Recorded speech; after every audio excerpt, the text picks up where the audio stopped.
I've got bruised souls, cause I'm way gone, trying to find my way back home. Count my bones as in desert crumbs flow. I'm gonna turn all of my stones. Rock bottom make a man and some pressure make a gemstone. Trying to put $1 to my name like Creflo. Naja boy, late to the game, it's in the blood flow. And I'm from the south, it's thick skin and tough bone. Big attitude through big lips with gusto. Trust no kings, that's why they tried to crush souls. But it's IGBO, when the dust blow, this old head be standing there. No silver, just gold. Crack no books on the hustle, I was born to grind. Yo, scared of your potential, I'm adorned with mine. 30 times around the sun, man, of course I shine. My legacy will not dwarf with time. And in my daughter's eyes, it's basic, I must not say quit. Every day sees a present like a Rob St. Nick. Walk a fine line between tenacious and patient. I can't slip, I'm fighting clocks and they can't win. I've got bruised souls, cause I'm way gone, trying to find my way back home. Count my bones as in desert crumbs flow. I'm gonna turn all of my stones. I've got bruised souls, cause I'm way gone, trying to find my way back home. Who that soldier in the mirror? Oh, oh. I'm gonna turn all of my stones. Impeccably I flow, hardest raps you know, breaking status quo, reaping what I sow, artistry like Van Gogh. Get it from my mama hip, so thick that I need tempo. Personality, spicy body banging like a bongo. Cause black women been it since Timbuktu since Pharaoh. Sponge rollers and hot combs, lips, cheeks and brow bones. If you ain't for the culture, then please stay out of my zone. These little dummy rappers could never grace my headphones. See, I'm from a place in space where ain't no story telling, you just had to have been there. If you want the battle, ain't no problem, say where. I got so much experience, I can't even play fair. But I'ma keep evolving and growing and hurting feelings and showing. You need endurance to go in, I got mileage on this pen. I've been busy cause I've been out here schooling all these kids. Took 3 decades to have this glow up that I did. I've got bruised souls, cause I'm way gone, trying to find my way back home. Count my bones as in desert crumbs flow. I'm gonna turn all of my stones. I've got bruised souls, cause I'm way gone, trying to find my way back home. Who that soldier in the mirror? Oh, oh. I'm gonna turn all of my stones. Turn all of my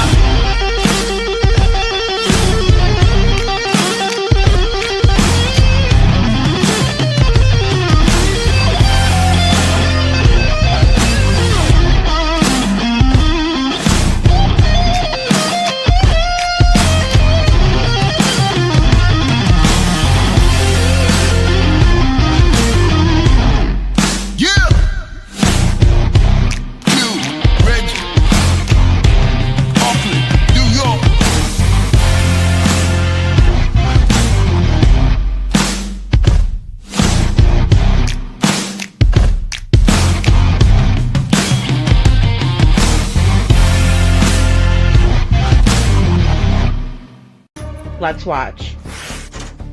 Come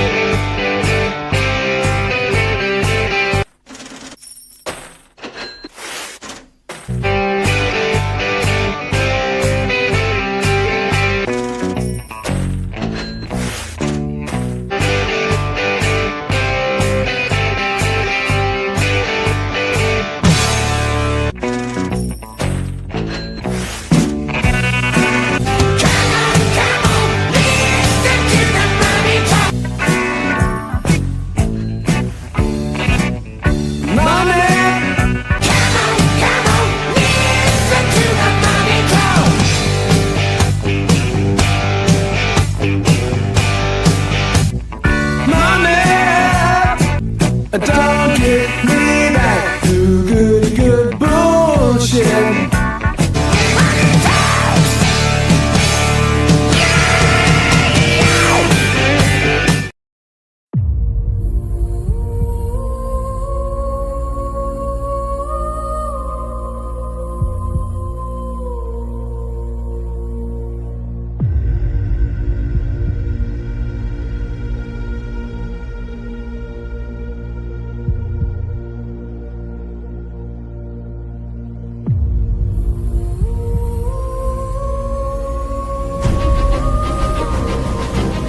there we go. I'm sorry, guys. Hello, everyone.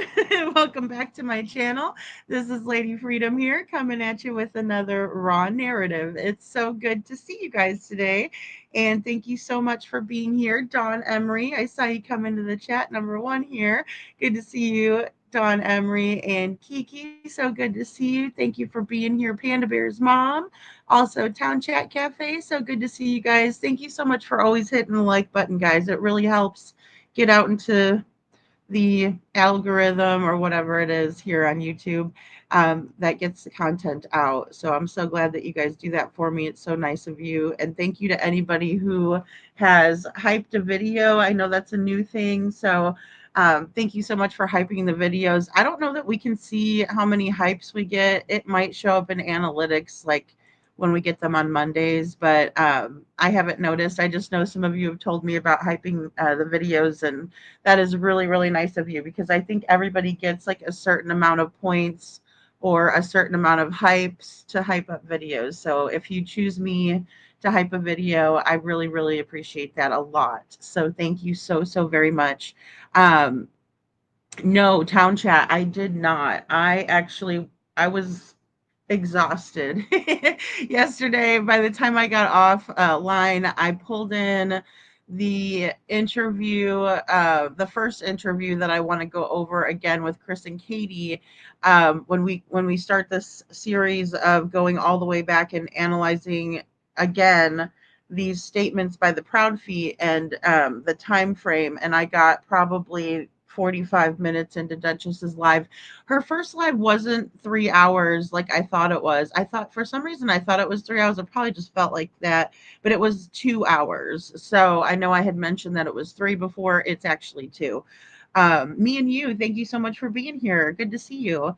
And also Kathy Bartholomew and Brock. But I was spent last night, guys. Like sometimes I'll fall asleep and then or I can't get to sleep right away. Or I'll fall asleep and I'll wake up and I'll like toss and turn because I have always had trouble sleeping. But oh my gosh, not last night. I was tired. So um sometimes I store sleep like a camel in my hump and then, I sleep. So but I will definitely look. I need to look to see if Ann Reynolds had sent me over the video too, which I don't know. Now I'm second thinking about whether I should save that live stream. But there's some really good stuff I wanted to go over with you guys. I do want to do this series in chronological order because that's how my brain works best. Um, I like to think things out, process things. I like to start from the beginning, work my way out. Poor Panda Bear's mom has been working with me. Well, Town Chat's already known me, but Panda Bear's mom and I started working together yesterday. We had our first phone call, and it was so funny because I am probably very difficult to deal with when I'm processing things out because I'm like, okay, let's tell Devlin's story, but let's do this. And, I was asking her a bajillion questions, and I hope she enjoyed our conversation. It wasn't like, oh my gosh, the lady's crazy as hell, this girl. Oh, Chuchi said, you said you sent me something about the David. Okay, I have not been back on to David yet. Sending you some very interesting information on David. I think I found his Fortnite account. Oh, something must listen to. Oh boy. I'm not as familiar with Fortnite. Like, I don't know. I told you guys I play some video games on my phone. I like to play the match games. I like to play Mahjong.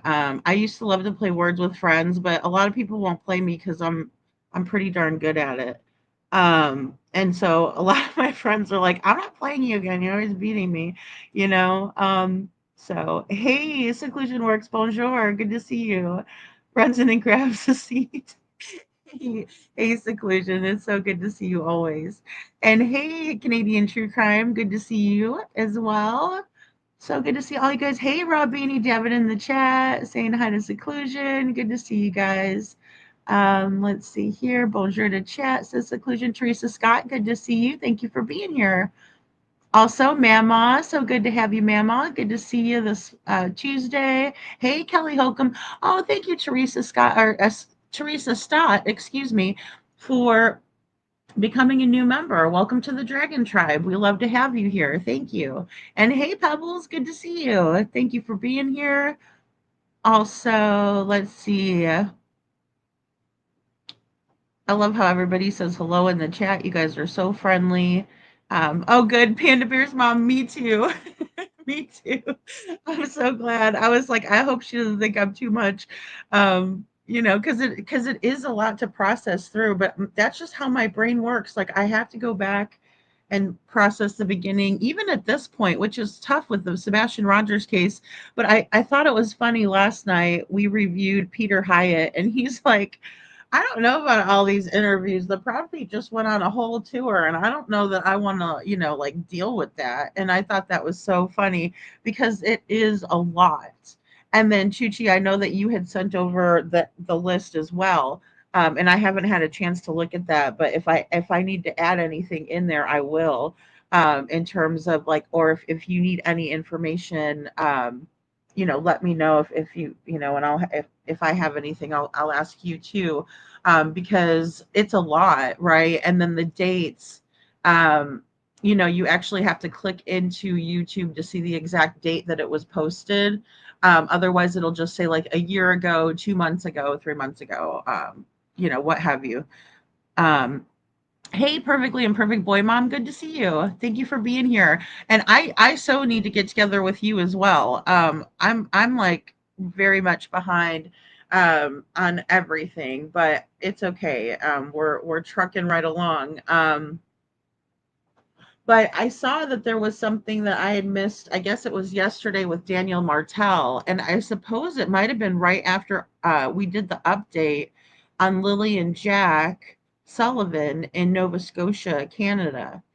And for those of you who aren't familiar with the case, the two little cutie pies went missing from their own home, right? Sometime in the morning. Um, and their parents were in the bedroom sleeping with their little sister who's a baby, a little baby. And then there was a camper on the property that Daniel Martell's mother, the children's step grandmother, just to be, I know a lot of loving families don't need to put those kinds of labels on each other, but in this case, I think it's fitting. But Daniel Martell's mother was living in the other camper, and she's kind of, like the Wicked Witch of the West, right? We watched her yesterday, and that's a song that played in my head, dun, dun, dun, dun, dun, dun, dun, dun, dun, yeah, yep, that's her. Yeah, and she didn't talk nice about the kids at all, or have any like love or nostalgia. But we did have Mr. Martell, who was holding the ribbons from the trees that were marked for the searches, making a very weird face, right? Like he was like smiling off into the distance, like remembering good times, right? And very, very odd. He's very odd to me. And then all of a sudden, here's a new interview with Daniel Martell, and I'm like, oh my gosh. But here's the thing about it, guys. He turned like gray overnight, or he was using Just for Men, right? He might have been using Just for Men, the ginger edition, because Daniel is a kind of a ginger, in my opinion. And all of a sudden, here he is, rocking, the salt and pepper. And I mean, I thought he was like 30. I thought these two were younger than me. Um, yeah, everything is heating up. There's a lot of things that are in the works, and that David guy is a weird fella. You can really tell, especially by some of his artistic expression, kind of his personality. You know what I mean? It is very sad. Yeah, I saw the Mob Crew put a video out right before I came up, and I was like, oh darn. But maybe we'll go over and just take a little peek and see what Chris has to say about it, because he's also been following this case. And Chris is a super smart guy. very intuitive, and understands kind of a lot of the concepts in true crime, how they connect. So I didn't get a chance to watch it, but I would love to see him and what he thinks. Yeah. Oh, Seclusion Work says my kids told me that the RCMP is looking at Martells. Yeah, I mean, I don't blame them because even when we watched his mom, you know, it was strange. Her whole interaction. So that's as soon as we bring her back up, here's KJ Mack, evening or afternoon to all. Loved how I entered in Wicked Witch of the West. Oh my gosh, KJ Mack is so funny, right? Because and then I see your comment as I'm talking about, Mama Martell over here. I don't know if her last name is Martell. Um, but yeah, she is, and just the way she was so defensive, and I mean, it's one thing, obviously you're going to be defensive either way. If you're innocent and people are accusing you of something, you're going to be defensive, right? Just a tad. But then also if you're really overdoing it, that's a good indication that, that you're not being truthful and you're overdoing it, because you're trying to really convince somebody, and you're mad because people are calling you out. Those things are totally different defense mechanisms, right? um, because we always use defense mechanisms just as a part of who we are as human beings, how we've evolved. That's how we've survived. So me and you says, I'm wondering why mom is not speaking. I know. And that was the thing. I was going to go back and maybe pull in an interview from the beginning with Malaya because she hasn't said anything, me and you. And so it is concerning when the mom won't come out and say things. Now, there's reasons why people have their reasons. And so I can't always, there's going to be certain circumstances where you might understand why, right? People aren't going to be as vocal. Now, that's understandable, but with Malaya, again, going back to the over explaining of things, she was really over explaining things. And like before, whoever was interviewing her, right, the news reporter, the news reporter was asking her questions, and it was like before they would ask a follow-up question, she would already follow up, right? And when people are tying up loose ends like that, it's because they don't want to be questioned anymore, in my opinion. They're trying to shut it down, and so they don't want that follow-up question, and they know that logically people are going to, ask a follow-up or think that way. And so what they do is they over explain the situation again, which shows that they're probably guilty of something. A good example would be on a 911 call. Sometimes the 911 operators will tip off authorities if they feel like there was something odd about the 911 call, right? Or authorities will go back and re-listen to it and try to figure things out. Sometimes when a person calls 911 and they're explaining the situation to the 911 operator, they start to do just exactly what Malaya Brooks Murray did in her interview with, I can't remember which news outlet it was, up in Nova Scotia, but either way, it was a news interview. It was the only one we really have of her talking. And she does that very thing, and it tips everybody off, right? Because we're not asking you about that. We're just asking you how you think the kids got outside, right? But when she's even explaining the story, she's like, oh, and the kids went out and we can't hear the door. That was a big indicator right there, or a great example of how she told us information that we didn't ask for. That's not what we're trying to ask you, um, at all. But you've already thought ahead of us, and so in that way, that means that you're thinking ahead to a story. You're not just organically and genuinely telling the truth or telling the story, right? And so it's very odd. Another thing that I find very odd about this is that apparently all of them have passed polygraphs. You're going to hear Daniel talk about that. But they all passed, according to Daniel, and what he's saying to the news. So, I mean, I don't know. And he's got this Daniel Martell has a quiet arrogance about him, and you'll see it.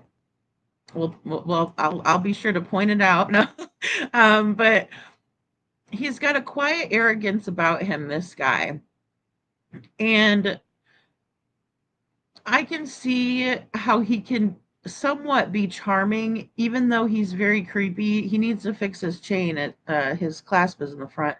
I just want to go over there like a mom and fix his clasp for him. Um, Perfectly imperfect boy mom says, I really think it's the stress of it all, guilty or not. Well, that's what I was thinking to myself as well. Because look at this salt and pepper he's got going, guys. And then he almost has like a gray and white striped shirt on, so it kind of like complements the salt and pepper look. I don't know. What is he doing? Is he doing just for men, or is he did he go see a hairstylist in New York and get that, some frosted tips? What's going on? I'm just wondering. Because it could be stress from all of it. I mean, all of it, guys, because stress has or does have a tendency to take its toll on a person, their looks, their the way they are, like the person they are, and we've talked about that, especially when they're, you're dealing with narcissistic abuse, or if you're in an abusive situation. It really takes a toll on everything, right? Because the other person is a huge dick and you're dealing with them every single day. And you're trying to make things work and it's terrible. And then they pull you in. Daniel has something, he has that quality. Daniel has some kind of that I haven't really put my finger on, and maybe because I haven't really looked into him as far as I should have, but he really just has a quiet arrogance, and that's something that I've picked up on with him. Um, he's overly confident, but I don't know what about. I mean, he works one day at some kind of a mill, and I know that that was I kind of explained it. Um, there's certain times of the year when the mill is not operational. But he doesn't strike me as a go-getter. He doesn't strike me as someone who, is working hard for the family. And then even so, him and Malaya both laying in bed, half the morning when you have two little kids home from school. Again, why would you keep them home from school and then just lay in bed and not take care of them if they were sick or what have you? And if they weren't feeling well and that was the story, then why are they outside playing like the mother or the granny said that was living on the property? She said she could hear them outside, right? And that was after her I think it was her brother had called her and asked if she wanted to go to town, and she said no. And then she heard the kids outside. But wouldn't she go outside and say, "Hey guys, I thought you wasn't feeling good. You guys need to go back in the house and lie down, something, if you're their grandma and not the wicked witch, like we all suspect." That's what you would do, right? Even if they're your step grandchildren, that's your family now, right? Because Malaya lives there. You have a granddaughter by her. So wouldn't you? I mean, I don't know. That grandma is weird. Whatever happened to children being able to count on other adults in the community, especially if they live right there on the property? Like, what is wrong with people? Hey, Ann Reynolds, good to see you. Thank you. Thank you, Anne. It's no big deal if you can't. I can probably find a video, but I thought it would be kind of cool because, you don't have any skin in the game. So you could do a demonstration for us and, I'll just put it in the video. But don't rush because, like I said, I still want to go over the Duchess interview. And I believe it was about 2 weeks in that the flashlight video came about. So, if we go over the interviews again, then I don't know. If we go over there, we might just push that episode up a little bit longer to get to the lights. But then again, Bobby the neighbor did not come out and speak to JLR until June 9th. So, I mean, there's that. So, I mean, all of that information was useful in the beginning. That's what's hard in trying to build a timeline out, even based on these interviews, because we want to analyze them properly. But certain things didn't come out until later, and Chris and Katie lied their asses off on Dutch Girl, or whatever she calls herself nowadays. Denise says guilt will age you tremendously. I believe that too. And I believe that's what we're seeing with Chris Proudfoot too. I mean, his hair was damn near white when we saw him on the America's Most Wanted episode. Town Chat asks, do you think that the phone call Daniel's mom got from her brother wanting to know if she wanted to go to town has anything to do with it, allegedly? Yeah. So I think it possibly could, right? I mean, here's the thing. We caught her in a lie too, because she's frantic, and she's talking about like how the kids are going, or the kids always come outside, the kids are always outside. Then I get this call, but then again, she talks about Malaya being there earlier. So again, her timeline is not matching up at all, and I don't know why she's showing the time that she got a call from her brother, because she's also described after that how she was going to put a pool in. She's showing the area. It's down the driveway, right, more near her camper. They already have fencing in the yard, and she's not talking about putting the pool within the fencing. She's talking about putting it off to the side in the driveway, which again is a huge red flag in my opinion. But yeah, she talks about him at that time also placing Malaya with Meadow, her baby, on her hip in that area as well. She says that she recalls seeing her out there. I also think it's odd that after that phone call, that she says that her brother called her and asked about going to town. She told him, "I don't want to go to town because I'm gonna go and lay back down." So she talks about how she was gonna go and lay back down and not go to town with her brother, and then she says she hears Lily and Jack outside. So it is a curious situation, and I don't know. He hasn't. They have not mentioned about all of the polygraph tests yet, but Daniel says some things about who was on the property that day, and that's who's to say that her brother wasn't near the property. What about Daniel's brother?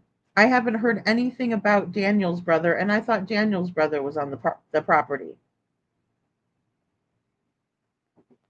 So yeah, Town Chat, I do find that to be odd. And he very well could have something to do with it. I mean, 2 kids going missing is rare. It's not unheard of, but it's rare. And especially, I just think of little Lily and her loud screaming. And, that's a good thing to have a set of lungs on you, especially these days when people just, abduct kids or whatever, and and they're not found again. But I mean, she can scream. If some random guy just picked them up, she would have screamed to high heaven. Now, if it was somebody that she was familiar with, right? Like, oh, Uncle so and so or whoever, right? And these people, sometimes they do that way too quick with their kids and let them call these people their family that's not really their family. I find that to be dangerous too, in my opinion. And you know, these kids, and even their own family members could be doing some shit. But I'm just saying, like, yeah, if they knew whose car they were getting into, or if Malaya was out there and said, yeah, go with Uncle so and so, cousin whoever, yeah, then the kids would say, okay, mama, or they're gonna give, this person's gonna give you a ride to school today. You guys aren't gonna ride the bus, you're gonna go here. And maybe she told them, you're gonna get, donuts for breakfast or something, right? And the little kids just got in there quietly and left. Look, they don't live in like a neighborhood. It's very rural. It's very rural. So,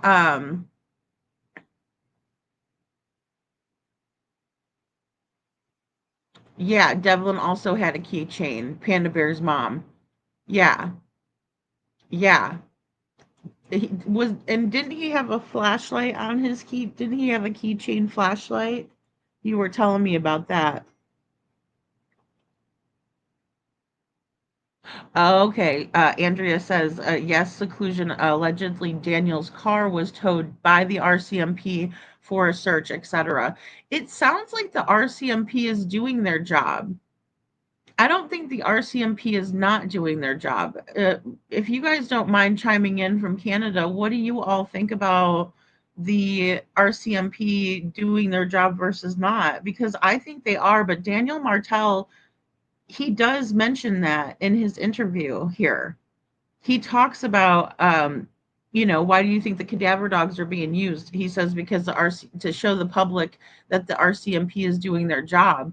But really, I don't think they weren't doing their job. I thought they were doing a good job, in my opinion. I try not to be too hard on the police unless I find a reason. I'm not very, automatically suspecting of the police until they give me a reason. And then I try to give them the benefit of the doubt. And then if they give me another reason, then I have no choice but to start digging further. And that's what happened with Sumner County Sheriff's Office in the Sebastian Rogers case and me. Because you can go back to my videos and see that I was trying so hard to ride, that diplomatic horse. But it didn't work out well for me in that one. And, I've figured out that it is very corrupt. Seclusion Work says there's two police forces. I don't want to have attention. Surrett and the RCMP, more of the Surrett than the RCMP. Okay, right, right. And I didn't even know about the other. I've never heard of the Surrett. I've only know about the RCMP.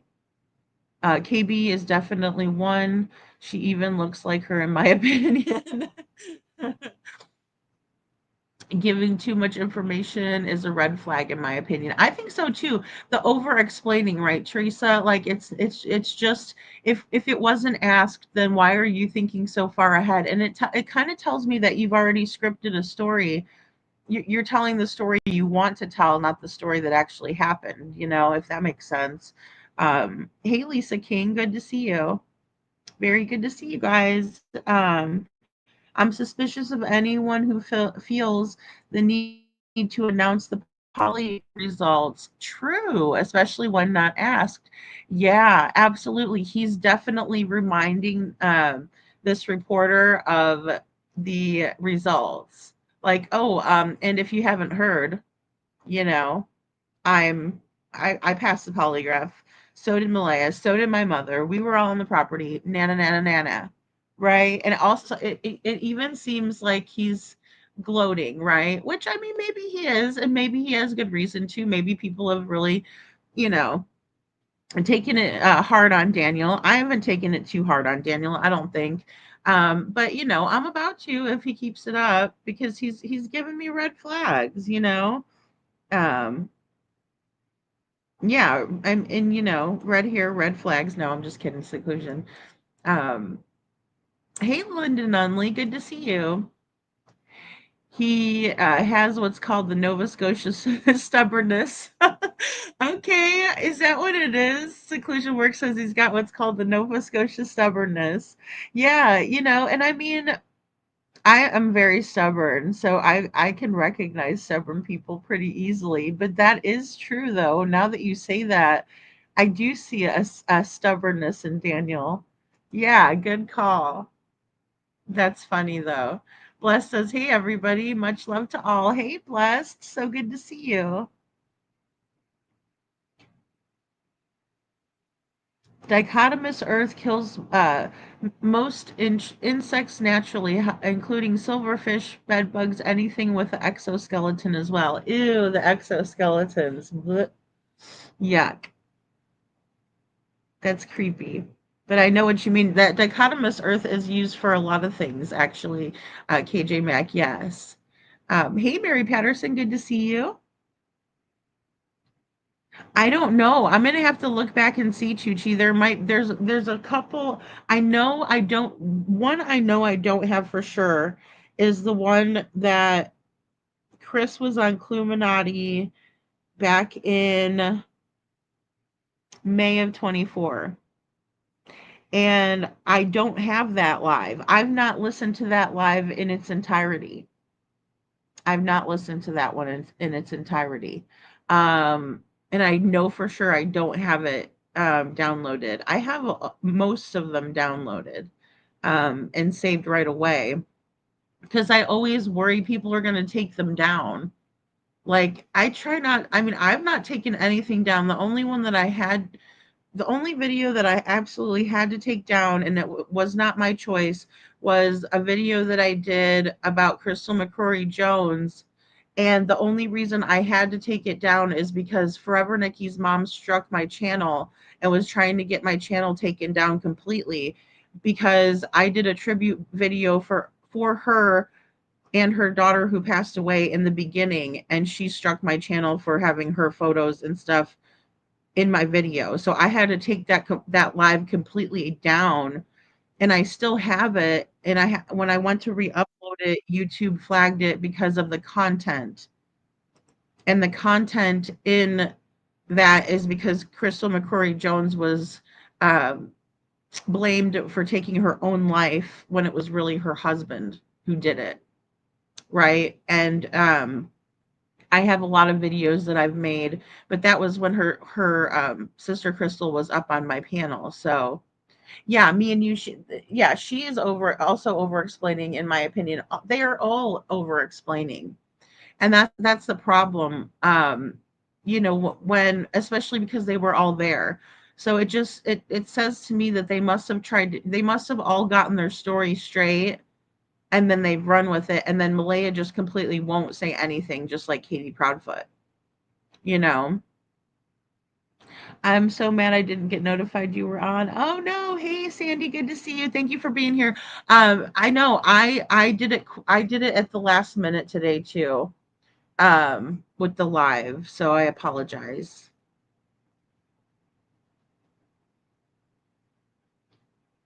Hey Tina girl, good to see you. It's not too expensive, that dichotomous earth stuff. Hey Leslie, keeping it real. I want to know what his brother has to say. It's like they're covering up for him. I know, like what happened to the brother? That's what I was thinking too, Leslie. Because I mean, I've been following the case more than I've covered it because it started getting to be a real circus, and I just didn't. Morally, it's very, very difficult to be a YouTube creator when you're talking about missing children, especially because there's a lot of crap that comes out, and then these people deliberately, in my opinion, just like the Proud Feet, they do this deliberately in order to create a circus. And so everybody wants to talk about anything but the missing child, who is Sebastian Rogers in that case, right? They're distracting, they're confusing the situation. There's a lot of like, yeah, I got you, seclusion. No, I mean, I can see that it's very rugged, but you don't know how the whole entire, country is.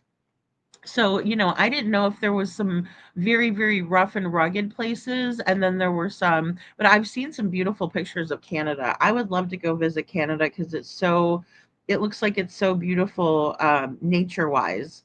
But, Seclusion Works is saying it's very rugged and it's home to the Canadian mining industry. So they're rough guys, right?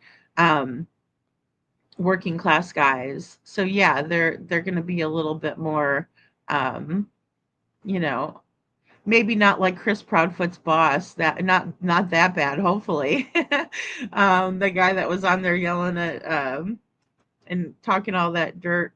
Um, I don't even remember what his name was. Not Thomas. That was the guy you mentioned in the end of it. But that call with Heather Cohen. Hey Shadow, good to see you. Ooh, yay, I love coffee, Miss Anne. I love it. I guess everybody's drinking the pumpkin spice coffees. I need to go and get one from Starbucks because I know they have pumpkin spice out right now, and there's one right down the street from me. So how can I not go there? When I I got really bad one when I worked right next to one. I would get two coffees a day. Like I would stop there in the morning and then like in my afternoon after lunch, I would go over there and get another double shot of espresso. Oh, it was awful. I spent a lot of money at Starbucks. I should have been like in a club or something over there because I was always drinking their coffee. It's so good though. Their coffee is so good. I just love their coffee. Seclusion Work says RCMP dropped the puck on First Nations missing kids. They pull no punches.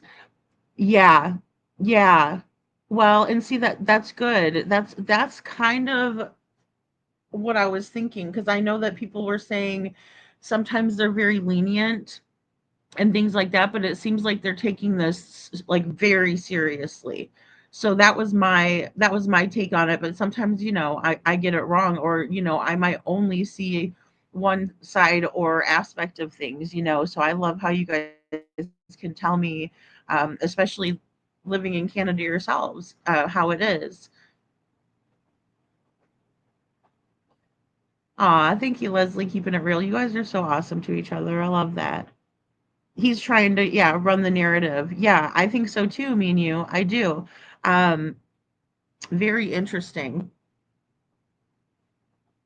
Oh, okay. And I hope I'm saying it correctly. The Charette or Charite, ah, Quebec Providence Police. Okay, so they're the provincial police in Quebec. Okay, they're a bit heavy-handed. Oh, I see. So they're kind of like our National Guard. Would that be comparable, Seclusion, I wonder? Daniel has been flying his red flag since early on. He has. He has. He's been more respectful, more reserved. Um, he's a lot more cautious than Chris Proudfoot, right? But I see this arrogance about Daniel, and at first, when I first saw Daniel, I don't know, guys, he reminded me of the next door neighbor on that movie The Burbs, right? The guy that's like, "You want some sardines?" Like that guy. And I was like, well, okay, this guy's weird. And how did he get? Because I looked at Malaya and I thought, well, she's a pretty girl. Like, what is she doing with this guy?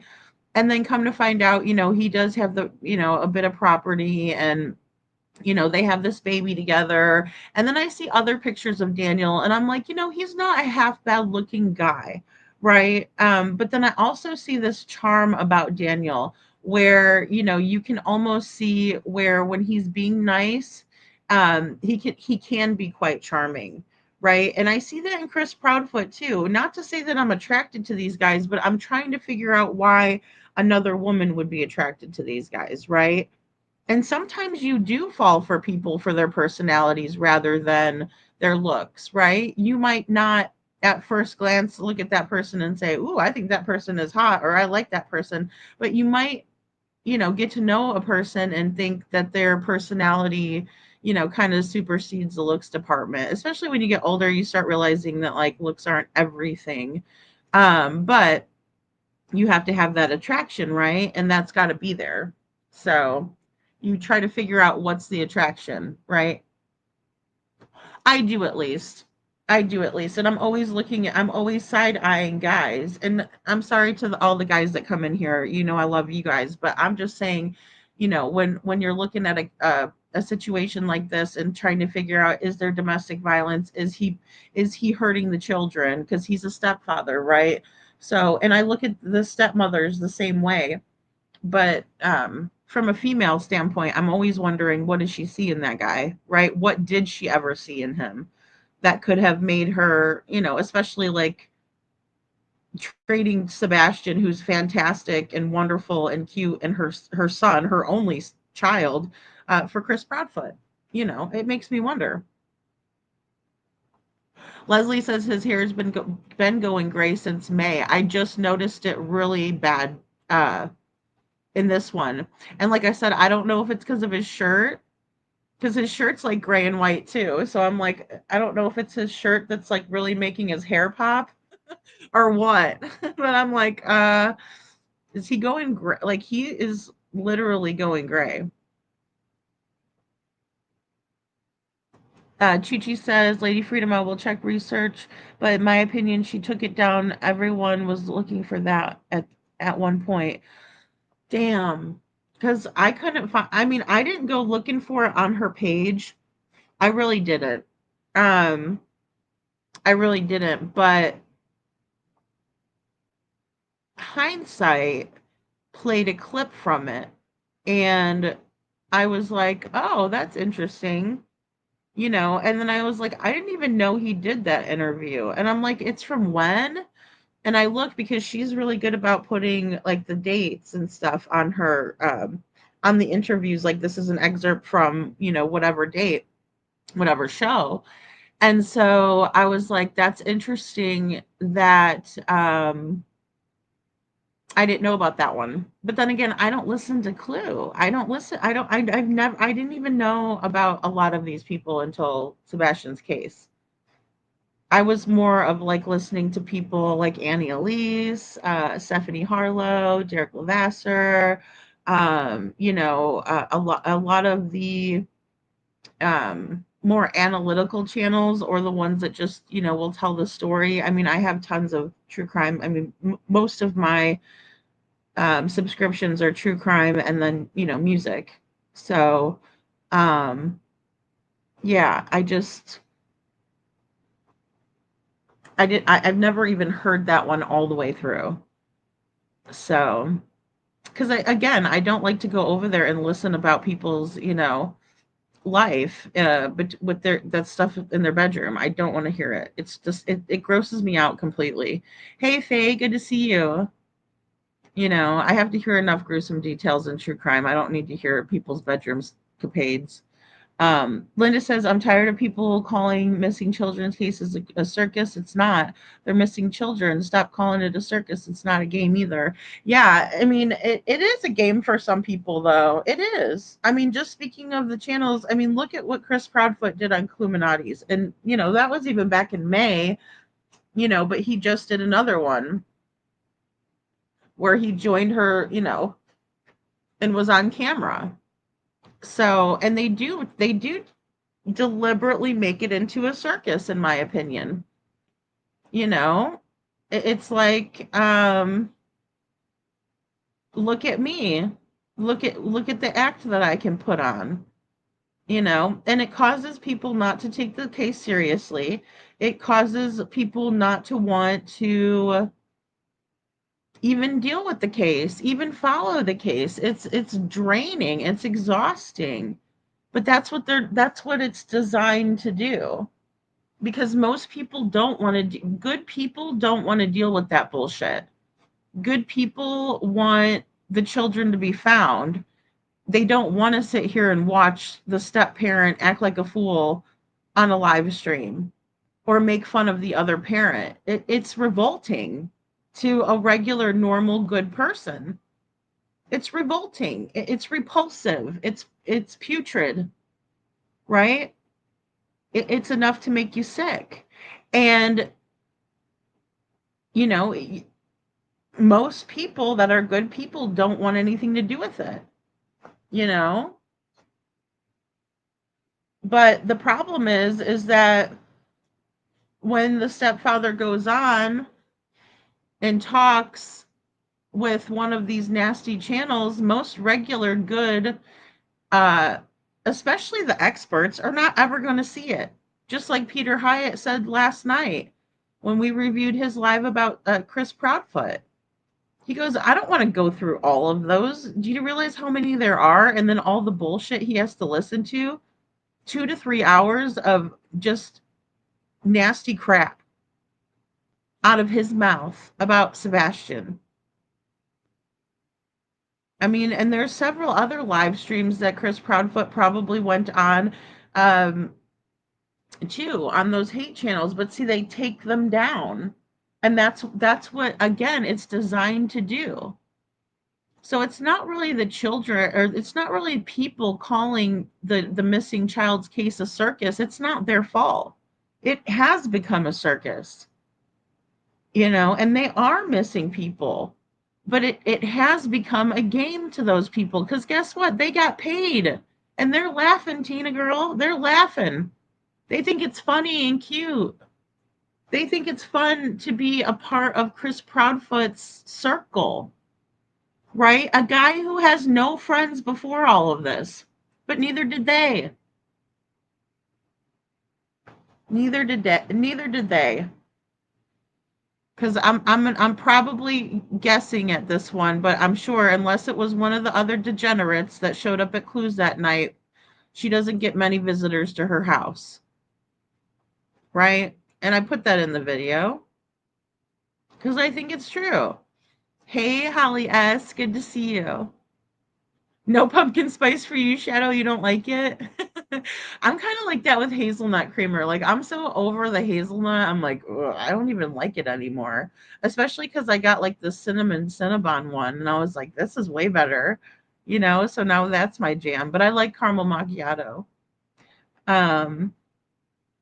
Mine is caramel. Yeah, I like the caramel ribbon crunch too, Miss Ann. I love that one. And then I tell them I need an extra shot of espresso in there.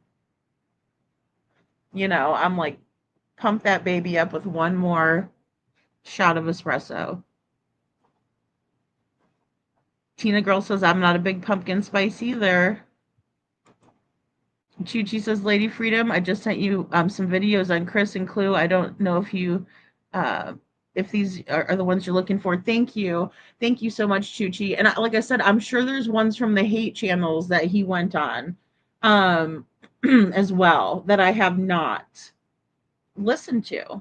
Because like in the beginning, obviously I was only making videos and people were not sending me information like you guys do so graciously out, now that I'm live. So I appreciate you guys sending me stuff. Even sometimes when I don't want to like see stuff, or I say, oh, I don't want to see, the drama, but sometimes you have to know about it.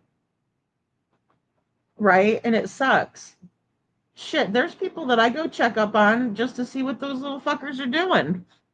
I want to see what they're fucking doing so I know that they're doing it, right? I can't stick my head in the sand. Otherwise, I'm unaware, and that doesn't help me out. Pizza's good coffee too, Shadow. Pizza's really good coffee. I like Cafe, what is it? Cafe Bastillo? That's the one I like too. It's it's espresso. I think it's Mexican espresso or something. I had a couple K cups left of that. But yeah, I like mud coffee, I like to get jacked on my coffee. I don't like to drink like watered down, you know what I mean? Like I like French roast, dark roast. You know what is also good is Black Magic. There's a kind that's called Black Magic. And it is good. And that's not the black version of Magic Mike or anything, guys. I'm talking about coffee. Everybody settle down. Holly S says, I wanted him to be a nice guy so bad, especially with his little Pokemon YouTube channel. Holly S, that's hilarious. I know. Like we're hoping we're we're praying for these people to be good, aren't we? Oh yes. I so wanted that person to be a good person. I know, and that's anybody I watch like on YouTube, Like I'm just hesitant to subscribe. I'm like, let me just watch like at least 70 videos of yours before I subscribe, to the channel. Um oh, I see. They just cover the province, okay, of Quebec, and they're like the American State Police. I see. Okay. Wow. So, but they don't work in conjunction with the RCMP seclusion?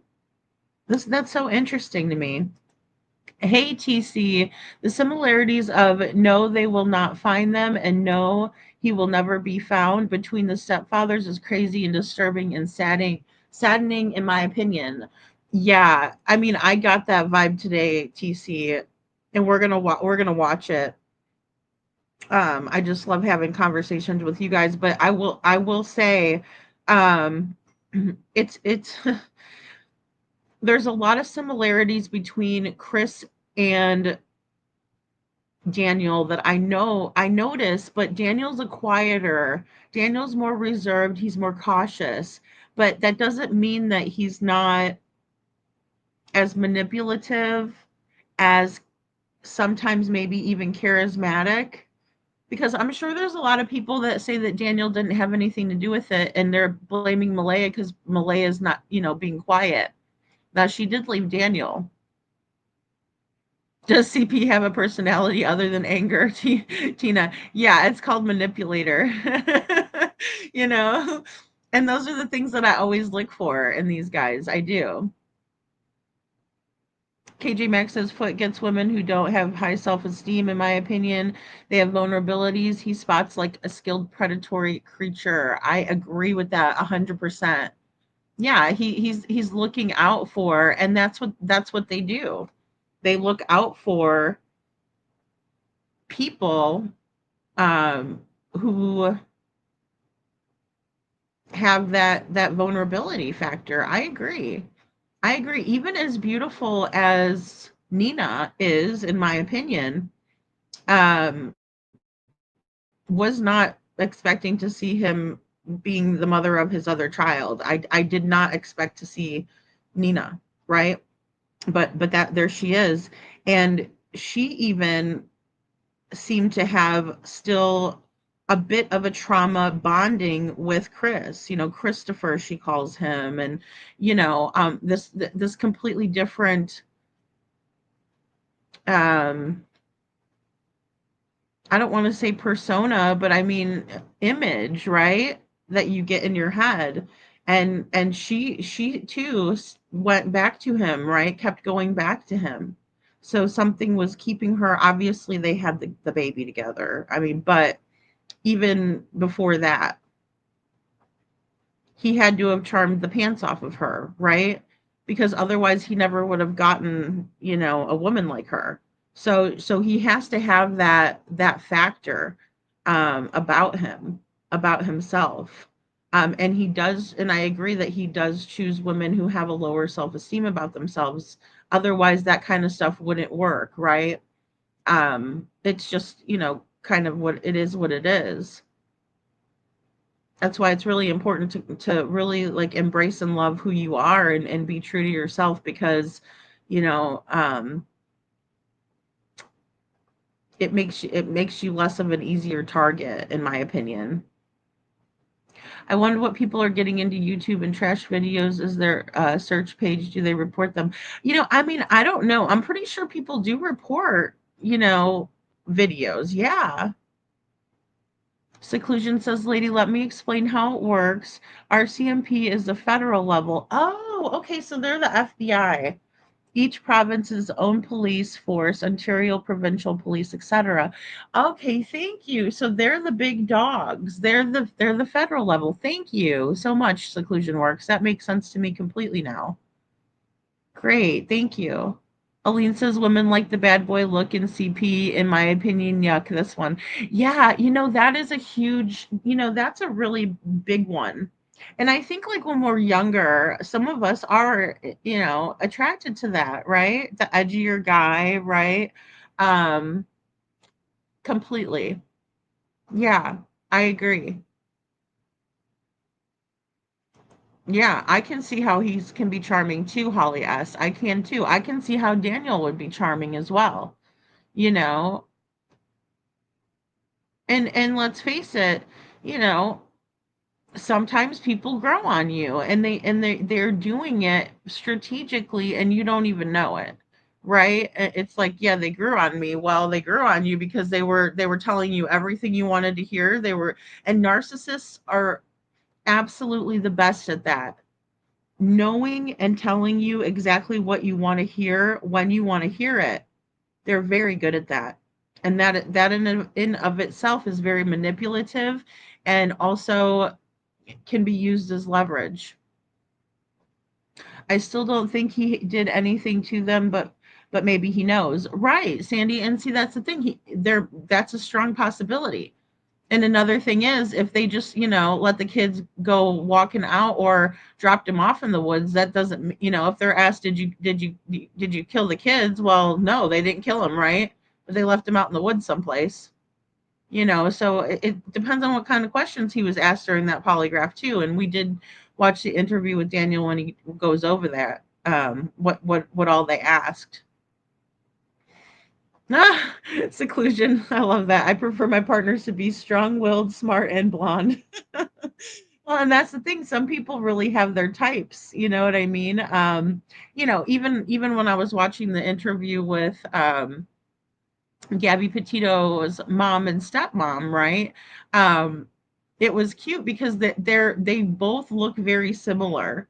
They're both blonde, they're both very pretty, they both have kind of similar personalities. And so I was like, oh, Joe Petito obviously had a type of lady that he liked, right? And some people do, some people don't. Some people are kind of, just for whoever it is that they fall for. But I love how you said the blonde part. That's funny. Seclusion. Faye says, I only see money grifters everywhere, allegedly. Oh my gosh, Faye, it's bad. It's so bad. I did a live stream about that. I tried to, speak my piece on it, and I try not to get too involved in that either because I'm like, hey, if people want to do it, let them do it, but just know that it's never ending with some people. It's always going to be like that. They're not trying to make more content. They're trying to make less content with more begging involved. More grifting, right, Faye? TC says CP is just gross inside and out, in my opinion. Ugly man, ugly heart, ugly soul, ugly speech, ugly mind, and his willingness, or he's willingly, recklessly running as fast as he can straight into hell, in my opinion. I agree with that. I agree with that wholeheartedly. And they're proud of it. And they're proud of it. Daniel's his own circus, Andrea. Daniel has created a circus, though, hasn't he? Like messaging back and everything. I like It's a Crime and Shame. I've reviewed her over here before, and I really do like her. Sunny, uh, and she was showing Seth Rogers, and he was confirming with her that he did know about that. Um, Chris and Katie, and also the Bower Sox taking off the um, magnets that were stuck to the car with Sebastian's missing information on them. And so that's how I know of her and started following her channel. But she's covered and been on multiple platforms and talked on Lily and Jack. And so, she would be a good resource, I think. But it's very interesting when we look into what Daniel has done in terms of creating a circus surrounding himself, right? And I do find it reminiscent of Chris Proudfoot because he's watching everything everybody puts out about him. So in my opinion, And maybe Malay is doing the same thing. We just don't know, but he's definitely reminds me of, Crispy spending all of his free time on the internet trolling through YouTube and not looking for the missing children, right? And yeah, Mr. Know-it-all, oh, they're never gonna find him in the woods, kind of a thing. Hey, Daisy Duke, good to see you. Hey, Mama Bear, good to see you. Yeah, it's the Green Mountain one. It is, Mama Bear. You sure it's not Dark Magic Dark Roast? Yeah, yeah, dark. Yeah, that's the one. That's the one that I like. But I do get the French roast. Yeah, yeah, that's what I get. Now, if they don't have any French roast at Walmart, I will get the Dark Magic, but it's more expensive. So I try to just do Starbucks. Like if I get a Starbucks, I'll get, but that one is good. Cafe Bastillo used to be like super cheap, but then people realized how good of a coffee it was, and now they've jacked the prices up, like the jerks that they are. Um, yeah, the yellow package, and it says Cafe Bustillo. Yeah, it's maybe it's a Cuban coffee, or it's like Mexican, Cuban, Spanish, something. I mean, one of our Hispanic descents. It's not Puerto Rican coffee. I know that. Because typically, some of the best espresso is Italian. And I just do the K cups. I wish I had like a really fancy um espresso machine, the one that does all of it. But this one has a frother, so I can do lattes, anytime. Panda Bear's mom says, I've said from day one, if Devlin lived with his bio mom, he wouldn't be missing, in my opinion. Yeah, and see, that's the thing. I feel like that about Sebastian Rogers. I think if back when they were looking to have him go live with Seth, if there was school open for Sebastian to be able to enroll in, I think we would not be here. You know, Busy Mama Likes Black Silk by Folgers. That one is good. I've tried that one too when they're out of the other one. Because they're pretty, the K cups are getting pretty outrageous, but I still like K cups. Um I heard it was Toad, Andrea. I heard it was Toad, but I'm not sure if it was or not definitively. Holly S., I feel like that 1,000%. Really, really well said. Sebastian's case has brought out some dark things I didn't know existed. And I agree with that completely. It brought out a lot, his case brought out a lot of people's true colors and how they truly are and how they truly feel, you know? And so, yes, I agree with that 100%. Total Chris Watts vibes, Andrea. Yeah. I was wondering if Daniel maybe had another girlfriend on the side. I'm not gonna lie. I mean, I thought about that about Chris Proudfoot, but it just turns out that Katie and Chris have more of like an open swinger type, relationship where they don't care who sleeps with who or what, in my opinion. Seclusion Work says, lady do they do, but the RCMP has jurisdictional rights. Okay, so they're over. I see. So it wouldn't be like our FBI that needed to be, invited like a bunch of vampires. Mama Bear says, oh, I already read that one. Sorry, guys. I got so behind in chat.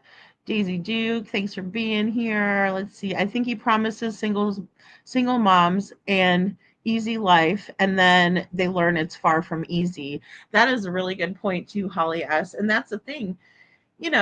A lot of times people will promise the world to somebody and then not deliver on it. And I mean, I think that that's absolutely what Chris does, you know. And here you think you're getting a good guy, Navy, all of that, and you're not. You're getting a real shit bum that you have to deal with now, you know. Nina commented how he didn't like that her parents lived in a trailer and then he didn't want Faith in a tribal school. He looks for the insecurities and that's part of tearing them down. Absolutely, KJ Mack, because who says that?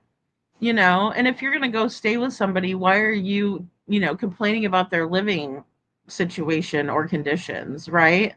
Yeah, he didn't want to live over there with them. Right, because they lived in a trailer. Right, but he was fine with living in a trailer when he was working on the road, right? But oh, it had to be a brand new one, from Papa Socks, right? Yeah.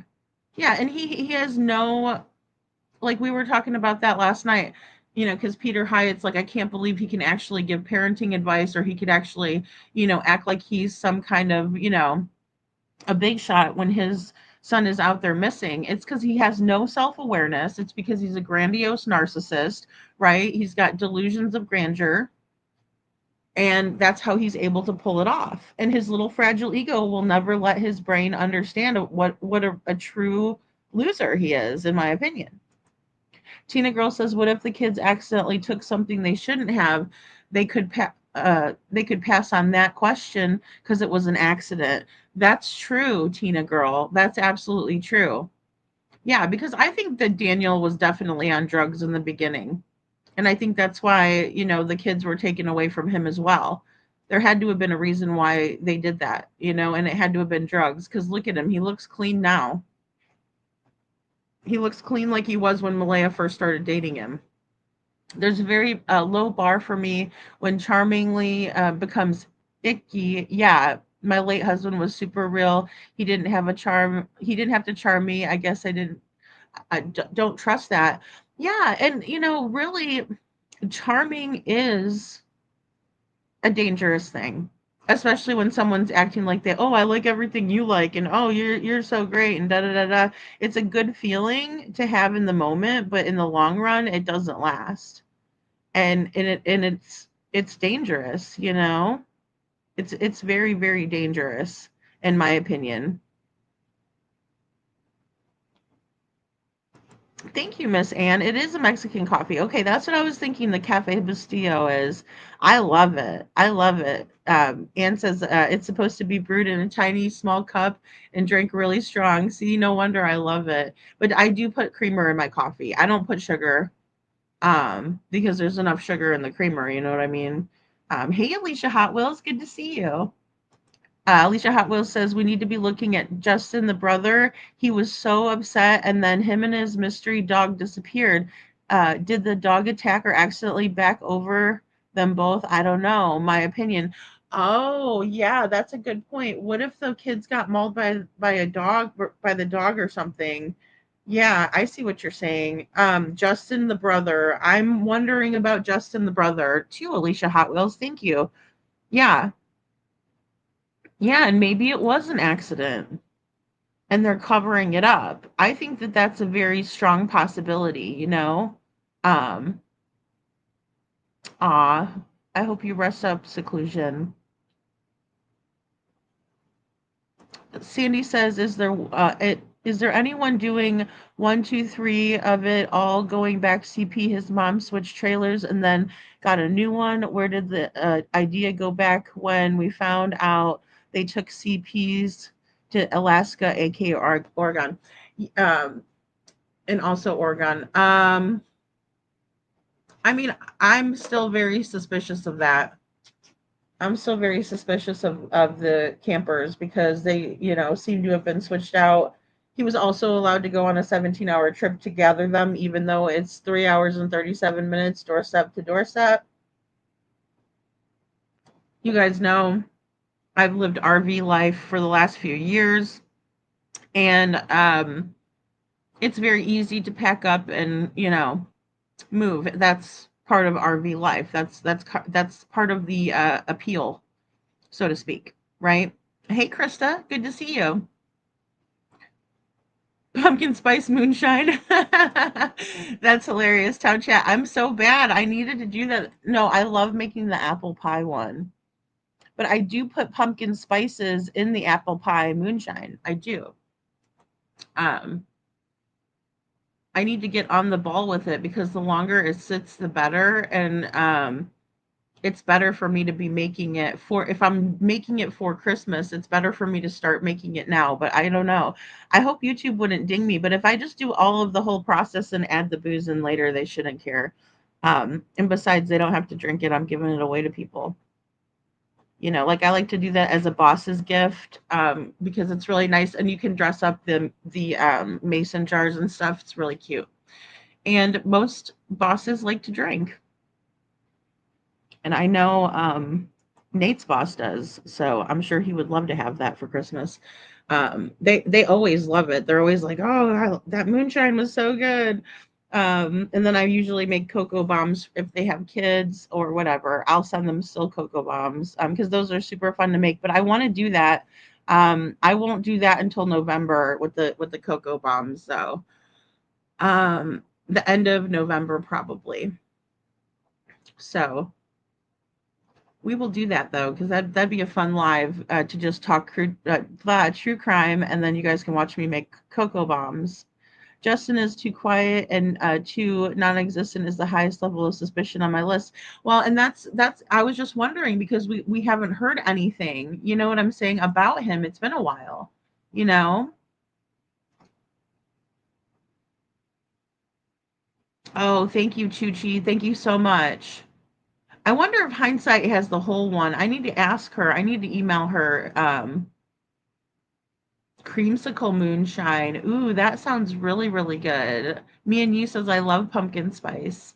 Yeah, I do too, especially around this time. It's like, it's the time.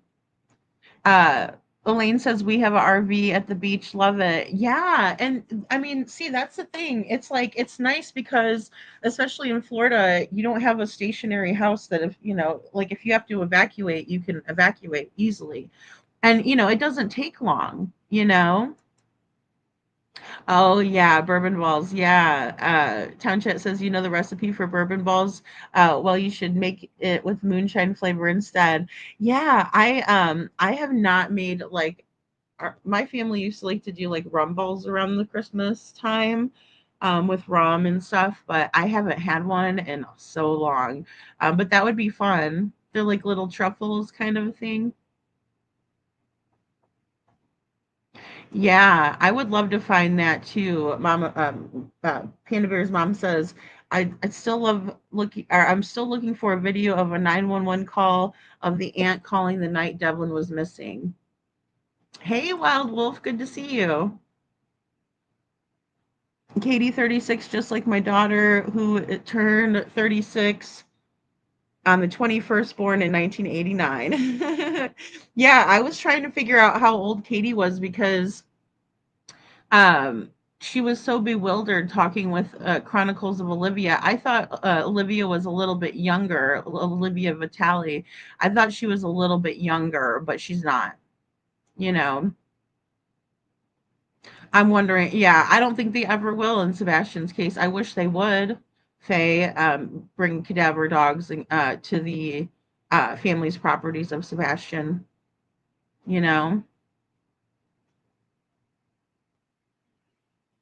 Ann Reynolds says, "I'll take some. I love moonshine." Yeah, it's like it's so good. You can't tell that there's like, I mean, it came out really really good. The last time I made it, I should say. I've made it a couple times, but the last time it was like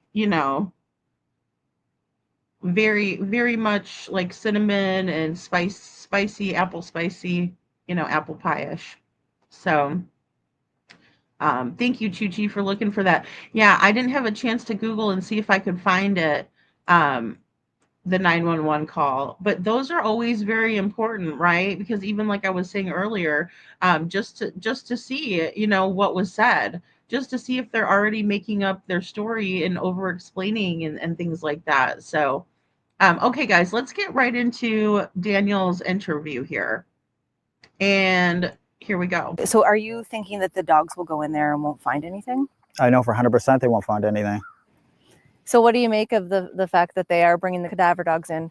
Well, I'm actually pretty happy about that because it's been about 3 months. I've been asking for them, and it's just been delayed, I guess, till now. But he just said that he 100% knows that they're not going to find anything, right? First of all, how can you be so sure? So you have to have some kind of guilty knowledge, number one. Number two, you're saying, oh, well, I'm glad they're finally bringing him in. Why? If you know for 100%, your own words, you know for 100%, right, that they're not going to be found out there, that makes absolutely no sense. Daniel, you've already failed. We're how many? 16 seconds in, Daniel. But I know things take time and dogs are hard to get. So what does this say to you? Because I mean, they are dogs searching for human remains. Well, I know that it's going to be really hard work now that there's so much vegetation in the woods, but I'm pretty happy that they're going to be able to do it. I even hope that they bring more than one dog if they have access to more than one dog. So what are you happy about? What do you hope this will bring?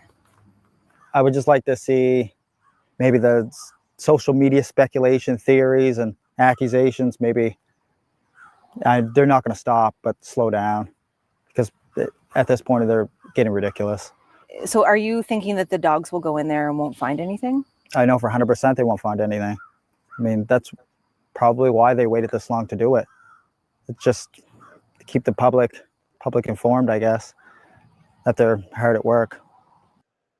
Okay, so that's the statement that I was referencing earlier. So he's saying, the only reason they're doing this, so they're according to Daniel, the reason why they're bringing in cadaver dogs, which is very expensive, right? A major resource. He says they're basically wasting resources to show the public because everybody's talking so much crap on YouTube and social media, and that way the public knows. No, that's bullcrap. They're not going to waste resources if they don't have any evidence that the kids might be out there.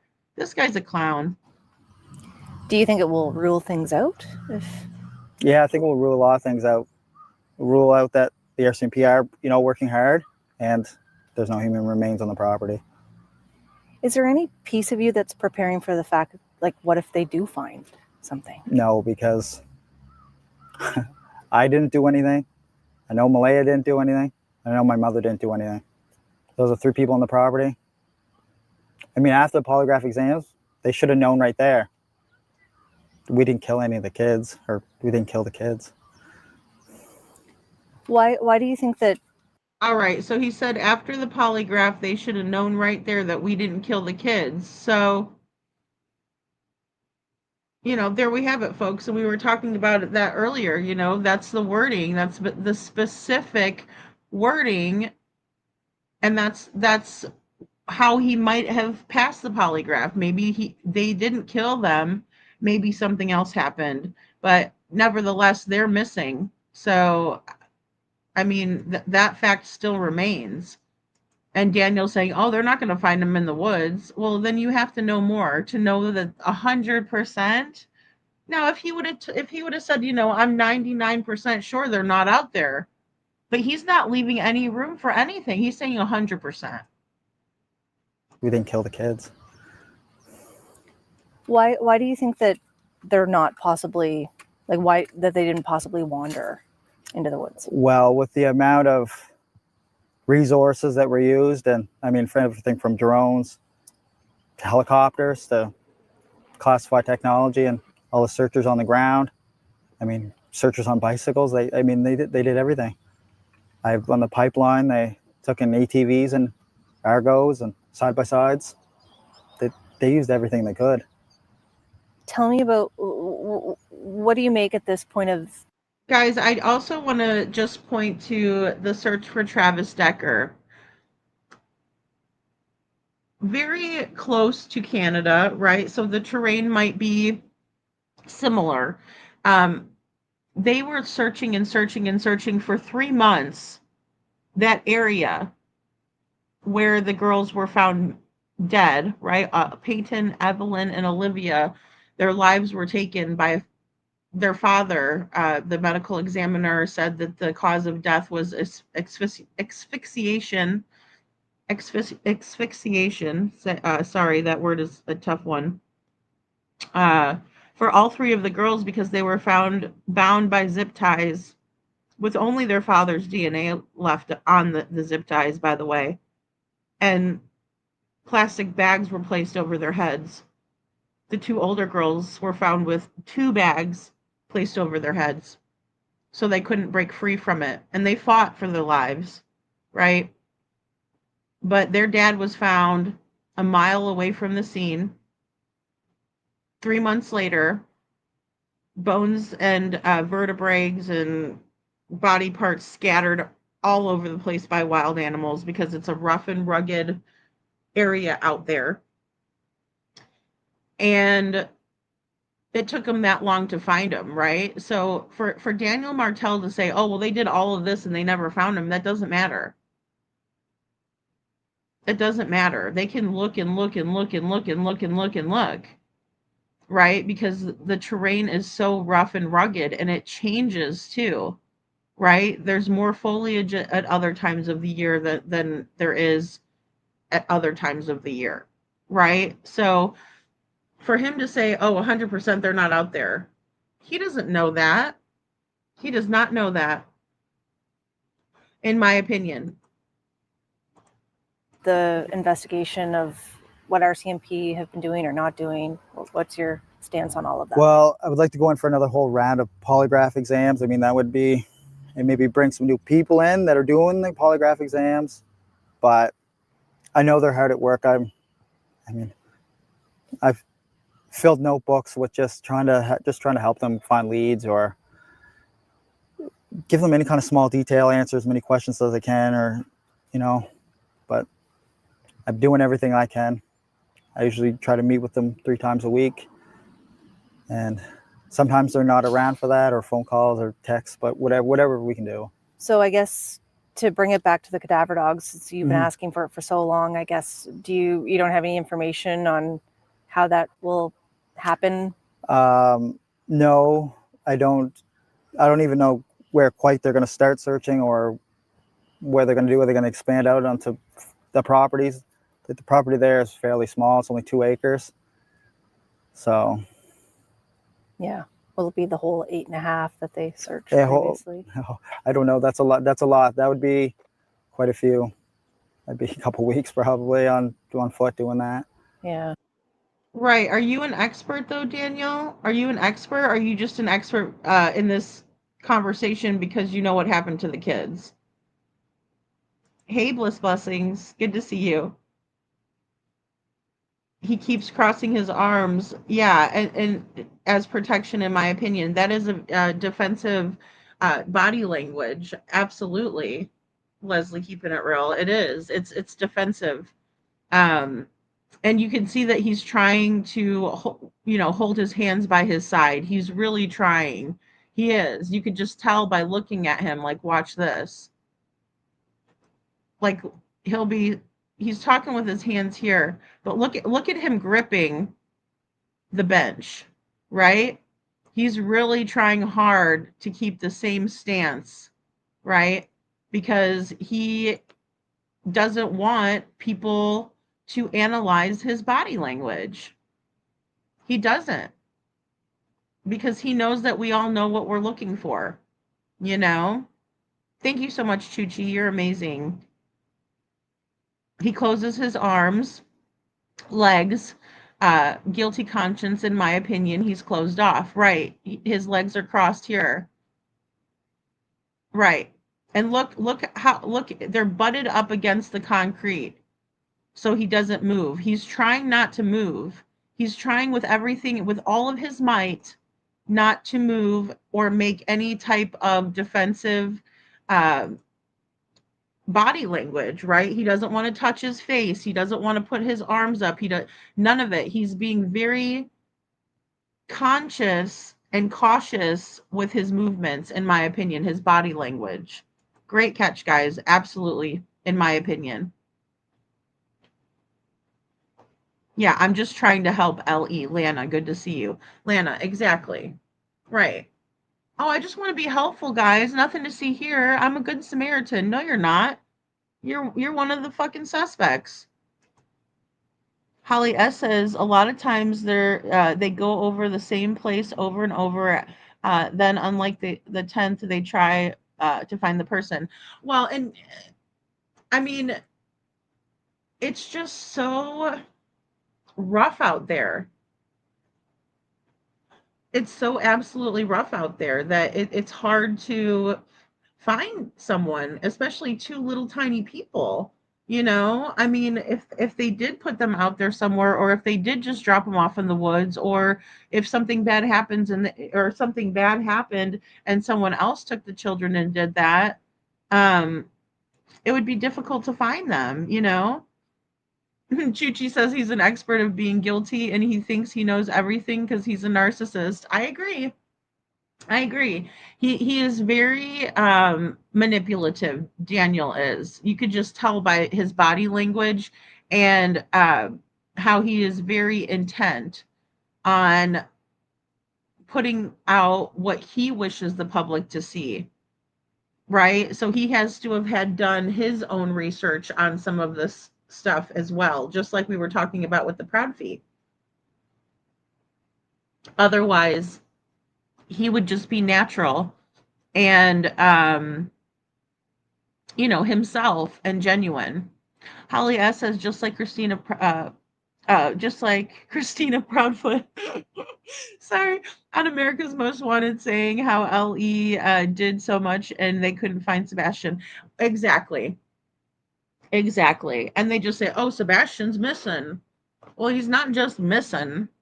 He went missing from your house, and your wife was the last one with him before he went missing. And your wife's story doesn't add up, and there's tons of holes in the timeline. You know, Tina Girl says, I don't think Daniel knew there was a true crime community here on YouTube. It's not all Pokemon. Tina, good point. He is shouting, I'm suspicious. Right. He is. He is. Lana says, I don't accept suspects that praise LE when they don't find their children. I agree with that too, Lana. I always side eye that too, because it doesn't make sense, you know? Danielle, stop playing the funk with everybody and just come to the delusional mind and be honest and tell us where these babies are. Well, and that's the thing. There's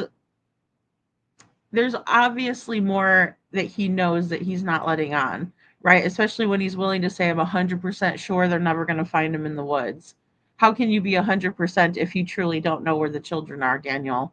Like I said, 16 seconds in, this guy already failed the interview. But he thinks he's doing good. That's the hell of it with a narcissist, is they think they're doing good. He's even got the duper's delight. I mean, look at him. Look at him. He's happy with himself, right? You know, and look at her face. And that's the thing. He's so far from being self-aware that he doesn't even look at her face or her body language to say, I don't believe you, Daniel. She doesn't believe him. If he had any type of ability to read the room or the other person, even one person he's talking to, he would know that. And he is a lot like Chris in that regard. Absolutely. You know, they do. They all have the same similar characteristics, personalities. Yeah, the traits. Absolutely. Absolutely. They're not original. They're textbook. Couple weeks probably on foot doing that. Yeah. But I mean, if you look at the documents, and you know some of the other stuff RCMP has said or done, there's 70,000 drone photos that were taken during the search. That's a lot of photos. I mean, they had to review and do everything, so they would have found some kind of something there. Or even when they brought in classified technology, they scanned the whole area. They ever found a beaver and a coyote. That's all they found. So why do you think this step is necessary? Did he just say they only found a beaver and a coyote in the woods? What the hell is he talking about? This crazy little guy. All right. Yeah. And, and I agree with that, Holly S. too. Animals can move the body around, right? Just like we saw with Travis Decker. It's rough and rugged out there, guys. Animals, are trying to scavenge for anything to eat. And I hope so too, me and you. I hope the deception detective will analyze this. I'm sure he will. I'm hoping he will though. And I know people, like, if he gets enough people asking about it, he will too. So yeah, if we ask him, he will, I'm sure. He thinks he's the smartest person in the room, Leslie, keeping it real. Yeah, he does. He absolutely does. He's got a quiet arrogance, and it's not loud like Chris Proudfoot, but it's definitely there. Well, it just rules out one and brings the book a little bit closer to being closed. I mean, one chapter at a time. How have you been doing? Well, I'm not going to say I'm doing well, but doing better than I was at the start, I guess. You're doing better than you were at the start with all that gray coming in? I doubt that. I doubt that. Um, yeah, your lies are coming out your head, and they're gray lies. Um, so much for the little white lies. Yeah, so Daniel, here saying that reminds me of Chris Proudfoot too, in terms of another chapter being closed, right? Oh, just another chapter is going to be closed, and finally this book will be over with. I'll be able to have start a whole new life. Yeah, bullshit. Where are the kids at? You know? Tell me. It's physically exhausting, mentally exhausting, emotionally exhausting, but every day you wake up and it's a new day. New hope. And just keep going forward. Tell me about the toll, like what you were just mentioning earlier about social media. Yeah, social media has been quite a circus, we'll call it. But I can't control them, and they're free to judge. You can't control them, but you've tried to. You've really done everything you can to try to control the narrative, Daniel. But maybe just use a little bit of this before they start typing, or use an AI for pictures. Why do you care what anybody says? You shouldn't care what anybody has to say. When your kids are missing, that's all you should worry about. You got bigger things to worry about than what people say on their keyboards, bud. I mean, we're coming up on, is it coming up to 5 months? Yeah, in the second. So yeah, it's less than 2 weeks.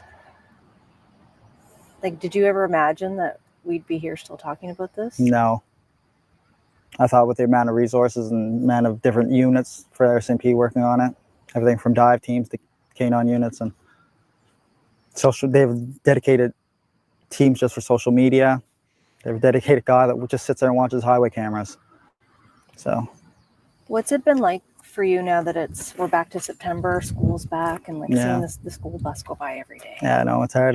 There's quite a few school buses that go by, and there's a lot of kids in the area I see, and it's sad.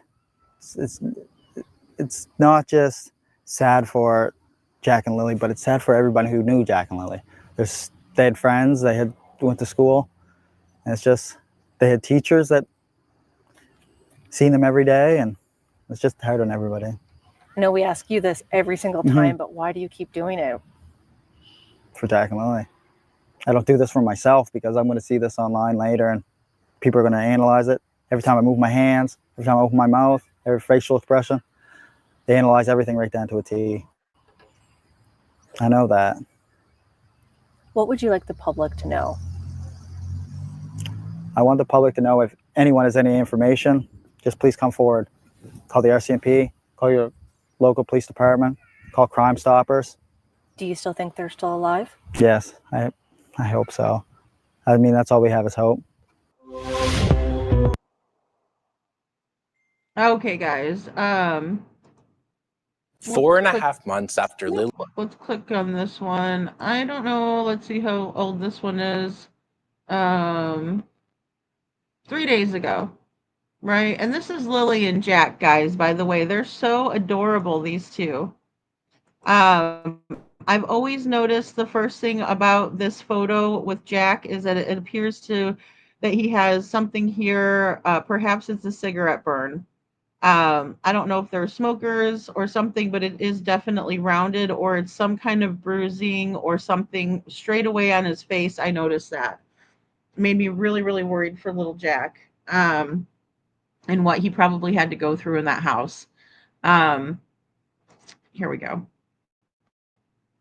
4.5 months after Lily and Jack Sullivan went missing from their home in Pictou County, the RCMP says it will send in cadaver dogs trained to pick up the scent of human remains. Right. So this is when they announced that they were going to send in the cadaver dogs to the woods. This is something that family members, including Lily and Jack's stepfather, have been asking for. So why now? At a news briefing on Friday, an RCMP spokesperson. And then whoever said about the gray earlier, I think it was Leslie keeping it real. I see the gray a little bit now too in the just right there in this photo here of him, or this footage. I could see the gray. The patches. At a news briefing on Friday, an RCMP spokesperson said that although they don't have any information to suggest the children are deceased, they have to consider all avenues. Police say they've been looking into a variety of leads over the course of the investigation, and that they now plan to use the dogs in an area where they believe there is the highest probability of finding Lily and Jack. 2 dogs and 2 RCMP officers trained in locating human remains are coming from BC to conduct the search. The children's paternal grandmother, Belinda Gray, says she's happy to see the dogs being deployed, but she still questions what took so long. 8.5 square kilometers of dense woods near their home have already been searched, but until now, only dogs that can trace human scent but not human remains had been used. It's unclear when the search will begin, but it won't be this weekend. Police say they're keeping the details close to their chest to protect officer safety and not compromise the investigation. Andrew Sampson, CBC News, Halifax. All right, guys. So, yeah, very interesting indeed. Hey, Mama Grace, good to see you. Thank you for being here. Yeah, it is. It's so sad. It's so sad, and in the beginning too, Holly, I was hoping that Daniel was going to turn out to be, a nice guy, or his mom would. His mom was like absolutely off the charts, looking at the reporter, see what I mean, but she's not making any kind of a point. Like, that's terrifying. I wouldn't want to be in the same vicinity as that woman. Nope. They're so adorable, right, Teresa? And I think it's interesting that Janie, the grandma in question, is a smoker, especially with the way that she, the disposition she took with the kids. No love, in my opinion. Right, Holly, and that's it too. They're so calm, but they're eager to close the chapter, but don't really ever mention finding any kids. I agree. How about you come forward, Daniel? I agree with that, Andrea. I think that he's hiding things, definitely. And I think he's happy to be doing it. Bliss Blessing says CP and KP said something similar about having hope. Yes, they did. And, Holly Thompson was definitely trying to help push that narrative, in my opinion.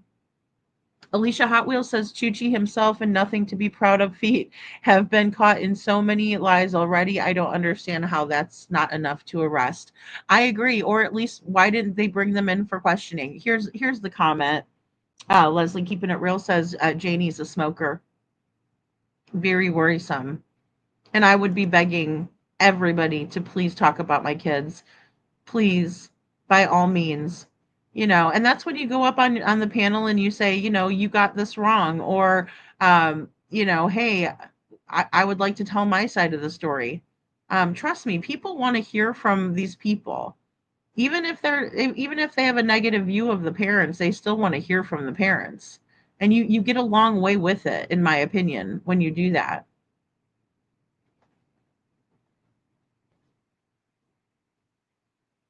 So I mean, that's one thing. I want to play this. I'm gonna fix a quick cup of coffee, but I want to play this video that I had played, or that I made in the beginning of Jack and Lily's case, because I want you guys to see the property. So I'm gonna go ahead and play that. Let's see. I know I have it here somewhere. Oh, here it is.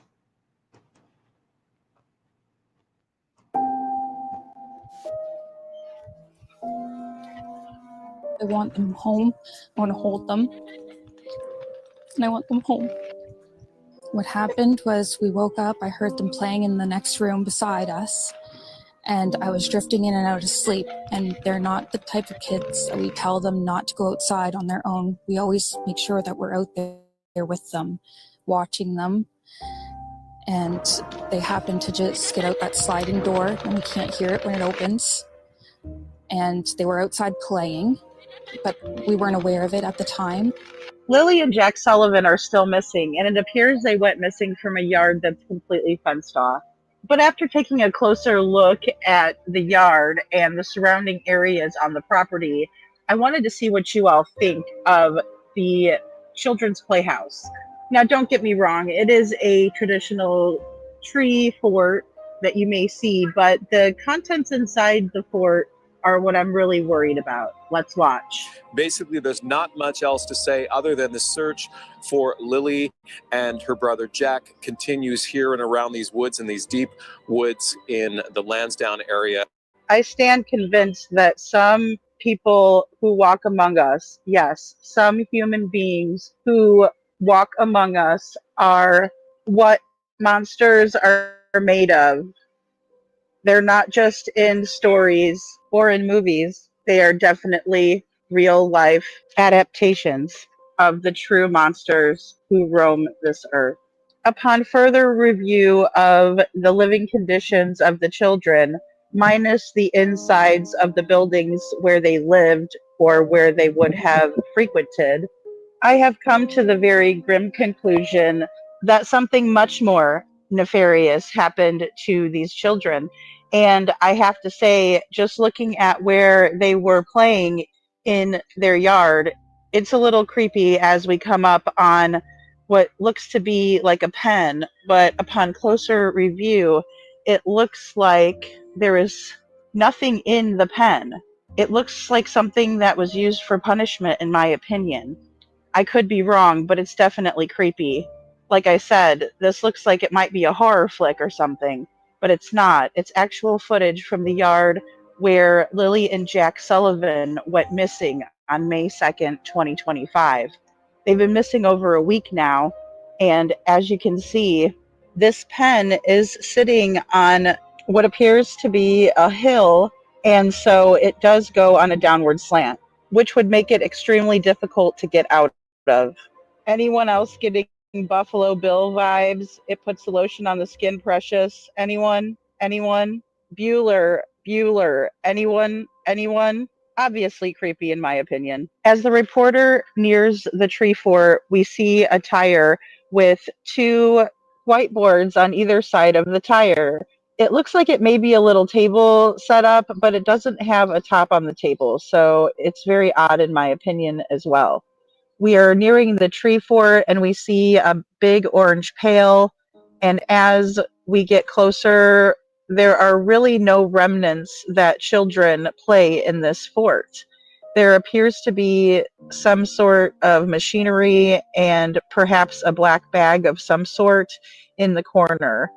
It's, again, a tree fort that you would see that is very rustic and is just kind of put together with the tree branches, and it's not really closed off from any of the elements or anything like that. It doesn't look very kid friendly, and it also doesn't look very safe. Okay, now I want you to pay attention as we take a peek inside the tree fort. It looks like an old bottle of water, and then as we approach, we can see some sort of orange ties. Also, all the way to the left, you can see some sort of yard equipment. What happened to little Lily and Jack Sullivan? How come the stories never match up, and how come we see the same patterns over and over again when it comes to missing children? Come join the conversation tonight with Lady Freedom, 11 p.m. Eastern Time. No idea. I had no idea. I'm still searching every day. I'm waiting for information. I have to let them do a lot of their stuff with the aircrafts and everything else. I'm just staying as hopeful as possible. I want them home. I want to hold them. And I want them home. What happened was we woke up, I heard them playing in the next room beside us, and I was drifting in and out of sleep. And they're not the type of kids that we tell them not to go outside on their own. We always make sure that we're out there with them, watching them. And they happen to just get out that sliding door, and we can't hear it when it opens. And they were outside playing, but we weren't aware of it at the time. Happened to just get out that sliding door, and we can't hear it when it opens. And they were outside playing, but we weren't aware of it at the time. And the next thing we knew, it was quiet. And we get up, and I tell him, my partner, Daniel, I tell him, do you hear the kids? And he says, no. And we get up instantly. We're looking outside. We're looking everywhere, yelling for them. And I instantly just call 911. I just had the instinct I needed to call. They're both really go-lucky children. They're so sweet. They talk to anyone. They'll talk your ear off. They will speak to anyone in a store. Everyone.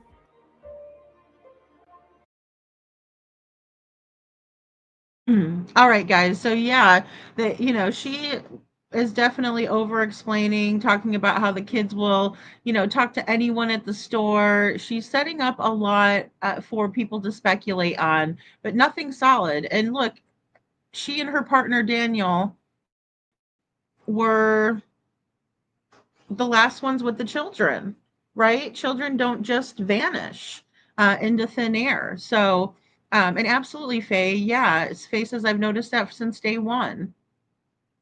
They're all liars and their stories change lies. Yeah, absolutely. Absolutely. So I do want to show again, let me see if I can find Daniel, well, let's see. I guess I'll just look up Jack and Lily Sullivan, because I know we just watched it yesterday with the grandmother, the wicked grandmother of the West. Let's find her. Well, you know what? Maybe we might watch the nice grandma first. I'm trying to think of what it might have been on this one.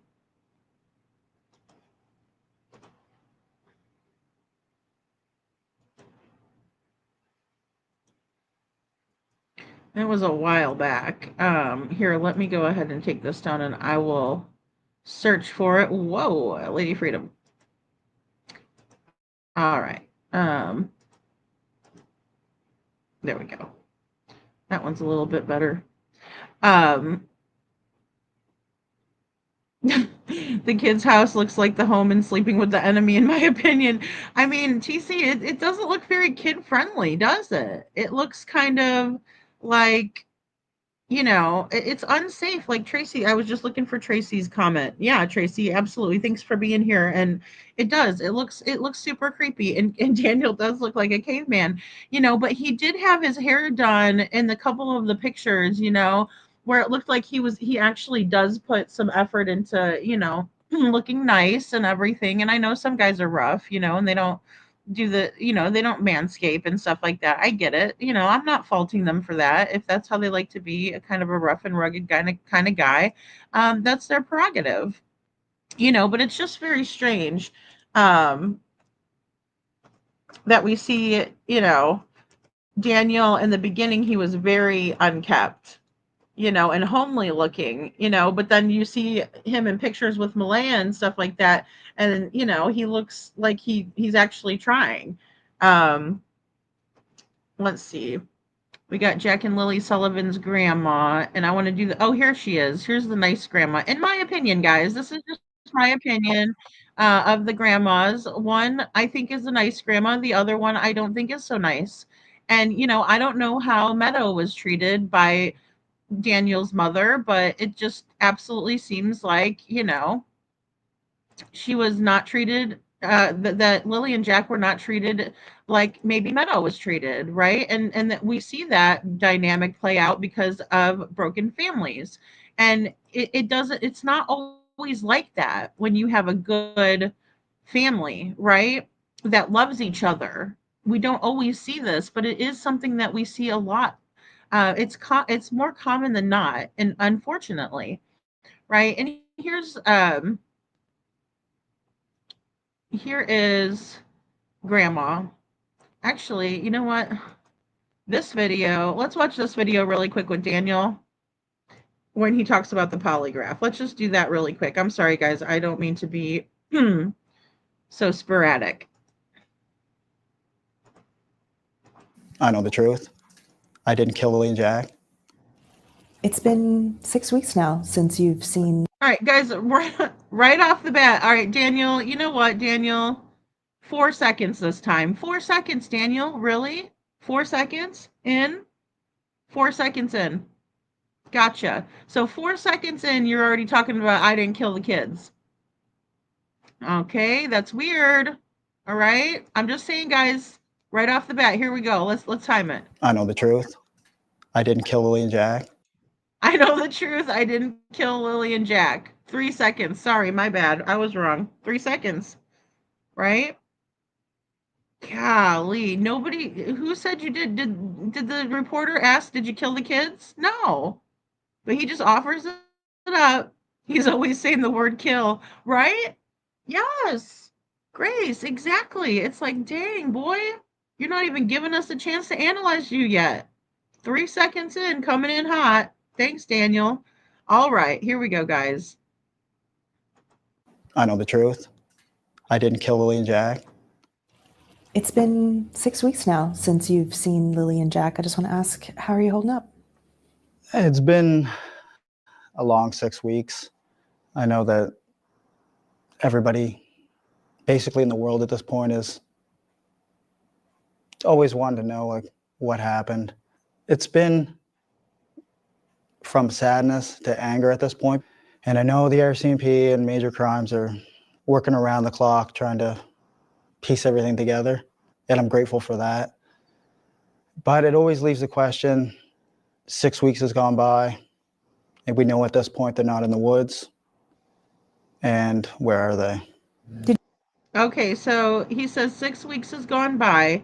We already know they're not in the woods. How do you know that? The woods are so vast and rough and rugged. You do not know that, Daniel. But he's already saying it back then, guys. It's so strange to me, right? And so where are they? Well, that's the $1 million question, Daniel.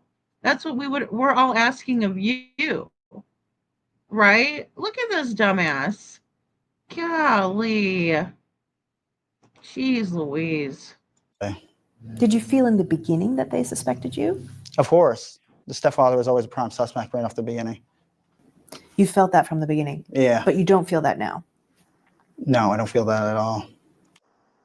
All right, so he says he doesn't feel it anymore now that he's taken the polygraph, right? So they took a little bit of heat off of him, or he's not feeling it as much as he did to begin with, right?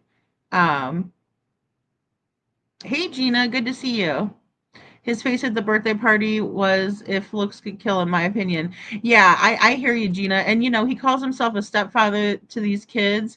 But, while Malaya is trying to bring the cake out to little Jack for his birthday, his sister Lily is, screaming at the top of her lungs in excitement, right? She wasn't screaming because she was upset. She was excited, in my opinion. And no one told her to be quiet until a female voice came into play and said, Lily, calm down, honey, right? Because she's screaming at the top of her lungs. Parents don't, if you're parenting, then you parent that part, right? That's the part to parent. He was just staring at Lily. He just stared at her, and the look he gave her was disturbing. And he also was kind of thinking it was a little bit funny too. And that bothers me as well, because when a father sits back and acts like one of the kids when the mother is in the middle of doing something else, that's always a big red flag to me, for the character and the parenting style of the so-called father. I asked for the lie detector exam. I mean, the polygraph exam. I gave them my phone. I told them do drug tests because there's a lot of rumors online about a drug party. I know the person that said those rumors, and it was just to take the heat off themselves. Was there any kind of party? Okay, so he said, I know the person that said about the drug party and they wanted to take the heat off of themselves. I thought one of the neighbors was the one that talked about the drug party. And what is a drug party anyway? Like, that's weird. Isn't it just a party, right? Like, were there circumstances that bad to where people knew it was a drug house, and so that's why they were assuming it was a drug party, right? I mean, I'm just, trying to piece it together. Hey, Courtney Morris, good to see you. You think that they might be in the water, huh? Well, I know there's probably plenty of bodies of water around for them to be in. I just wonder how they got there, But anyway, Daniel maintains there was no drug party. And it was just to take the heat off themselves. Was there any kind of party? No. Was there any kind of gathering that someone might have thought was a party? No. There were no people at the house? No. Not the night before. Okay, you mentioned you offered to take a polygraph test. Yeah. Okay, guys, he said not the night before. He threw that in at the end, right? He threw that in at the end. So what we know about polygraphs and how they're administered and everything like that, Daniel could definitely have skated questions during the poly to come up with results of him being truthful, in my opinion. Okay, you mentioned you offered to take a polygraph test. Yeah. Did the RCMP take you up on that? Tacos at Zaxby's? They took their famous chicken fingers and sauced them up in a soft tortilla. Yes, it did. And how did that unfold? That unfolded in my favor. They obviously know I wasn't lying about anything. So they said, "Yep, great, thank you. Come in for a polygraph test." Yeah, it took a little while to set up. And when did you do that test? I don't know the exact date, but that would be at least 3 weeks ago, probably. So roughly 3 weeks after the disappearance. Yeah. And I think most Canadians wouldn't have any idea what's involved with that. Can you describe the process? You go in and just tell us right from the start. We go in, sit down in a big comfy chair, and they have multiple sensory pads. You have them underneath your forearms, you have them underneath your butt, and you have them underneath your feet with your shoes off. You have a sweat gland on one finger. You have a measuring instrument for blood flow that goes in and out of your hand, and you have a cuff on your arm for blood pressure to measure your pulse. Were you nervous? Yeah, I was extremely nervous, especially with the first question they asked you: did you kill Lily and Jack? That was the first question they asked you. Yeah. Yeah. What went through your mind when someone's asking you that question? So apparently the first question that they asked, did you kill Lily and Jack? That sounds like going in for the kill, literally, right away. That's not how Brittany Gosney's polygraph was, right? But then again, people are going to administer it the way that they do. So, I mean, we can compare it all day, but at the end of the day, they could have done something completely different. But they just asked him right off the bat, did you kill him? Right? So, Belinda goes into Justin's. That's nice, Holly S. Yeah. Yeah. She seems like the nice grandma. She seems like the nice grandma to me. She looked very upset about her grandchildren being missing out there, Grace Paris, that's a great point. That ATV was taken out, in my opinion. Look how clean it was. Yeah. Right. Good point. Me and you says, didn't Daniel say he was running through water, in my opinion? I do remember that. Holly, I know. When I heard the little boy had black eyes, it just killed me inside. Oh my gosh. I know. To think that these people do these kinds of things, it's awful. Oh, Miss Ann, that sounds really good. If you don't have raisins, do you have craisins, like the dried cranberries? Those would be good in the oatmeal cookies. I'm not a big fan of raisins, although I do like them in that broccoli salad. So, and in certain things, but sometimes I'll pick some of the raisins out. Raisin Bran is good. Leslie Keeping It Real says, I don't think Lily and Jack were allowed to raise themselves. Excuse me. I don't think Lily and Jack were allowed to raise themselves. They didn't want to be bothered with the kids' development. Well, I mean, they just allowed for them to be up and about, you know? They just let them be up and about. And if they were truly not feeling well from school or one of them wasn't, then somebody should have been up taking care of them, you know? Yeah, why would you run through the water? Why not around it?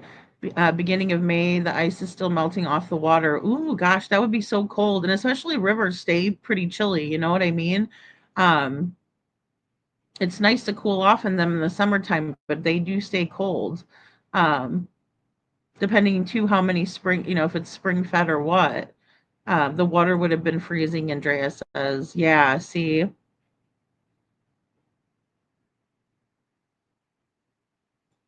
Yeah, glad the chair was comfy, Daniel. Right, Gina? Oh, the schmuck. Right, math man. Yeah, for sure. Well, and that's the thing too. I mean, you know, oh, the broccoli salad is so good, Chuchi. And I do like the raisins in there. Like it gives it a good, you know, but yeah, just make the oatmeal ones. Exactly, Miss Ann. Those sound so good. I like the no bake cookies too. They're yummalicious. Tonchat. Very cold, right? Hmm. Townshend says, so I had to step away for a few minutes to get an Amazon delivery. Lady Freedom did uh, says something about backpacks if Lily and Jack took them with them. Well, Lily took a backpack with a white backpack with strawberries on it. I remember that. Um, Apparently Jack didn't take a backpack. But, you know, I don't believe a lot of that, you know? I know it's making me want to make cookies, right? Me and you. Um, okay, let's keep going with this jerk, Daniel. Yeah. What went through your mind when someone's asking you that question so point blank like that? Your mind has a massive release of chemicals, I guess you would call them. Just, it's like your stress levels just astronomically through the roof, and your body doesn't know what to do because it's not every day the way you're hooked up to machines in an interrogation room where someone asks you questions like that. What other kinds of questions did they ask you? So he's describing how he felt in the polygraph, being hooked up to the polygraph, but she didn't ask him that. She asked him how it felt to be asked that kind of a question. And in my opinion, if somebody asked me that, I would say it broke my heart for someone to, you know, for them to think that I would ever hurt my child. But I understand that this is the process that they have to go through in order for them to move on to, you know, finding the children, right? But he doesn't say that. He talks about his own bursts of whatever the hell. Weird. All the questions pertain to the death of Lily and Jack. Are you accessory to? What other kinds of questions did they ask you? All the questions pertain to the death of Lily and Jack. So all of the questions were pertaining to the death of Lily and Jack. Interesting. Are you accessory to the murder of Lily and Jack? They were all.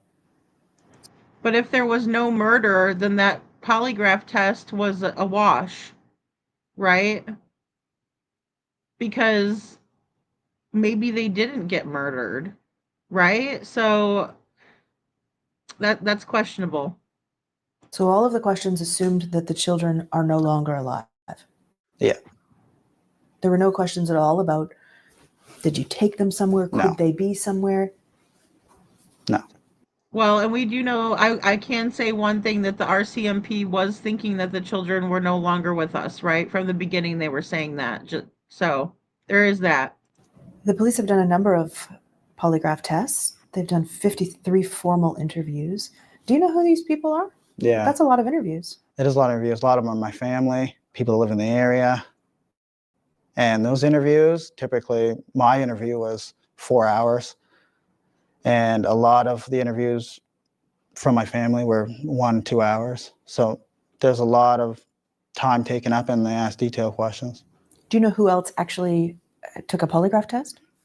I mean, I do, but I'm not going to say anything that's going to impede the investigation. Okay. When did you find out the result of your test? Immediately right after. What did they say to you? You did a good job, you passed. You did a good job and you passed. That's weird, right? It's not about passing. To me, if they were a skilled and professional polygraphist, then they wouldn't say something like that, in my opinion. Absolute duper's delight, Andrea. Absolutely, right there. And I mean, in my opinion, and I just don't see them saying that to him. I really don't. You did a good job. It's not about that you studied for the test and you passed it, right? You know? Because that's not how they're even scored. We just went over all of this, when we watched Brittany Gosney. They're looking for certain reactions. They're looking to see if you're being truthful or deceptive. They're not going to say good job for you to be truthful, right? You're either truthful or you're not. It's just like when they were going to administer the test to Brittany, and they gave her the question to establish the baseline, right? So they gave her a list of numbers. One of the numbers was missing, which was the number 3, if I can recall. And so they asked her a question and had her deliberately lie about the number 3, right? Just something very, simple. And then that's what they were using as a comparison to compare whether she was being truthful or not. They wanted her to lie on purpose in order for them to establish what they would be looking for. What happens when she lies, right? What happens when she specifically, her as an individual, tells a lie? So for them to tell Daniel that he did a good job, that has nothing to do with it. You either tell the truth or you didn't. Come on. And how did that feel? Good. And did you feel that there was any further suspicion on you after that point, or was that sort of conclusive? No, that was really when I seen the turning point for it's starting to taper off with investigators. Do you know if Malaya has taken one? I don't know if I can say it, but I will anyway. Yes, she did take one. Okay, she took one. Do you know the result? No. RCMP wouldn't let tell me I asked. You said you feel like everyone in the world. Okay, guys, and then I see people in the chat talking about drugs affecting the polygraph, right? So that's another thing when we were looking at the criteria and what happens and how the TBI, right, the Tennessee Bureau of Investigations, uses polygraph tests. We did discuss this, right? They asked the person who was taking the polygraph test about drugs. How, when was the last time you took, what kind of drugs are you taking? That sort of thing. Even if it's a pharmaceutical prescription drug that you were given by a doctor and prescribed, they still want to know about it, right? Because it does affect the polygraph. It does. And I even saw Cinderella. Good to see Cinderella. She says you could fake the polygraph by taking a Valium. So you'll pass it every time. That's interesting. And a lot of it has to do with it, blocking off those physiological responses. And so, it was Daniel given a drug test. He doesn't talk about this, right? We know Brittany Gosney was probably drug tested because she was in jail, right? When she took her polygraph, she had been arrested. She had been read her Miranda rights, and she was sitting in the prison, stripies, right? So, yeah, she was already there. So, but was he ever drug tested? Hey, deafening silence. Good to see you. Thank you for being here. In my opinion, the family helped him. I think so too. Or the family's involved. The brother is has always been kind of a person of interest, in my opinion. Lana says attorneys will arrange polygraphs for their clients. They're very brief, usually just 3 questions, and then they brag that they pass. I think that's what happened with Katie, Lana. And I believe that because of what we witnessed with Brittany Gosney again. I honestly believe that Katie with her only getting the 5 questions, like Chris said, I believe that she had a lawyer at that point, even the second day. I absolutely think they lawyered up. They didn't talk to the media that first week and everything. So yeah, I do agree with what you're saying there. And I think that's a very strong possibility in the Sebastian Rogers case. He said he wasn't, he said he wasn't drug tested. Thank you, Andrea. So yeah, if they didn't test him for anything and they just took him at his word, well, there you go. Bob's your uncle, right? Interesting. World wants to know what happened to Lily and Jack. Yeah. Why do you think that is? Why do you think this is getting so much attention? Well, just the mysterious and nature of everything and how strange everything is. The RCMP, you know, I mean, they have to keep a tight lip on everything, but there's a lot more that meets the eye with the case. Is there something that you think the public doesn't know? Okay, guys, really quick. She did not ask him that. He did not answer her question at all. What she asked him was, why do you think so many people are so interested in Lily and Jack's case? Now, he does say because it's mysterious, but then he goes on to say, well, there's more than meets the eye, which who does that remind us of? In my opinion, it's Chris Proudfoot. It's Chris Proudfoot's statement, although his was more ignorant and hateful and jerkish. Daniel's is more soft spoken, but it's still the same big fu, in my opinion, right? Oh, it's just so mysterious and no, that's not it. The reason that people are so worried about Lily and Jack is because they're two little people, ages 4 and 6 years old, that you're saying just poof disappeared and your timeline doesn't match up. That's not mysterious to me. That is very typical, in my opinion. You're typical. You're common, Daniel. You're textbook, right? He's a pathological liar. That's another thing, Leslie, keeping it real. When people actually believe their own lies, they have no reaction. They actually believe that what they're saying, the bullshit that comes out of their mouth, they believe it. They just believe it. Oh, he said he paid for someone to come out and do the poly? I thought the RCMP was the one that administered that. Interesting. Same personality disorder, they simply present differently. Well, what it is, Lana, is that there's different types of narcissism, right? You can have a covert narcissist, right? You can have a malignant narcissist, right? So there's different types of narcissism, and narcissistic personality disorder isn't just one type, right? They all have narcissistic personality disorder. They just all display differently depending on what type they have, right? Because there's different levels of it. It's a spectrum, type as well, just like autism would be, right? It's kind of like a spectrum. Thank you. Yeah. Yeah, Atlanta, it's a spectrum. If you think about it, I mean, there's different levels of everything. Really, how severe it is. But covert narcissists can be just as destructive. They can be just as destructive, and they do believe their own lies. And that's the problem, and he may have been taking something to calm himself down, or, he may have taken something to skate the polygraph, right? Now that would be to say that all of them would have taken that, because I guess they all passed it,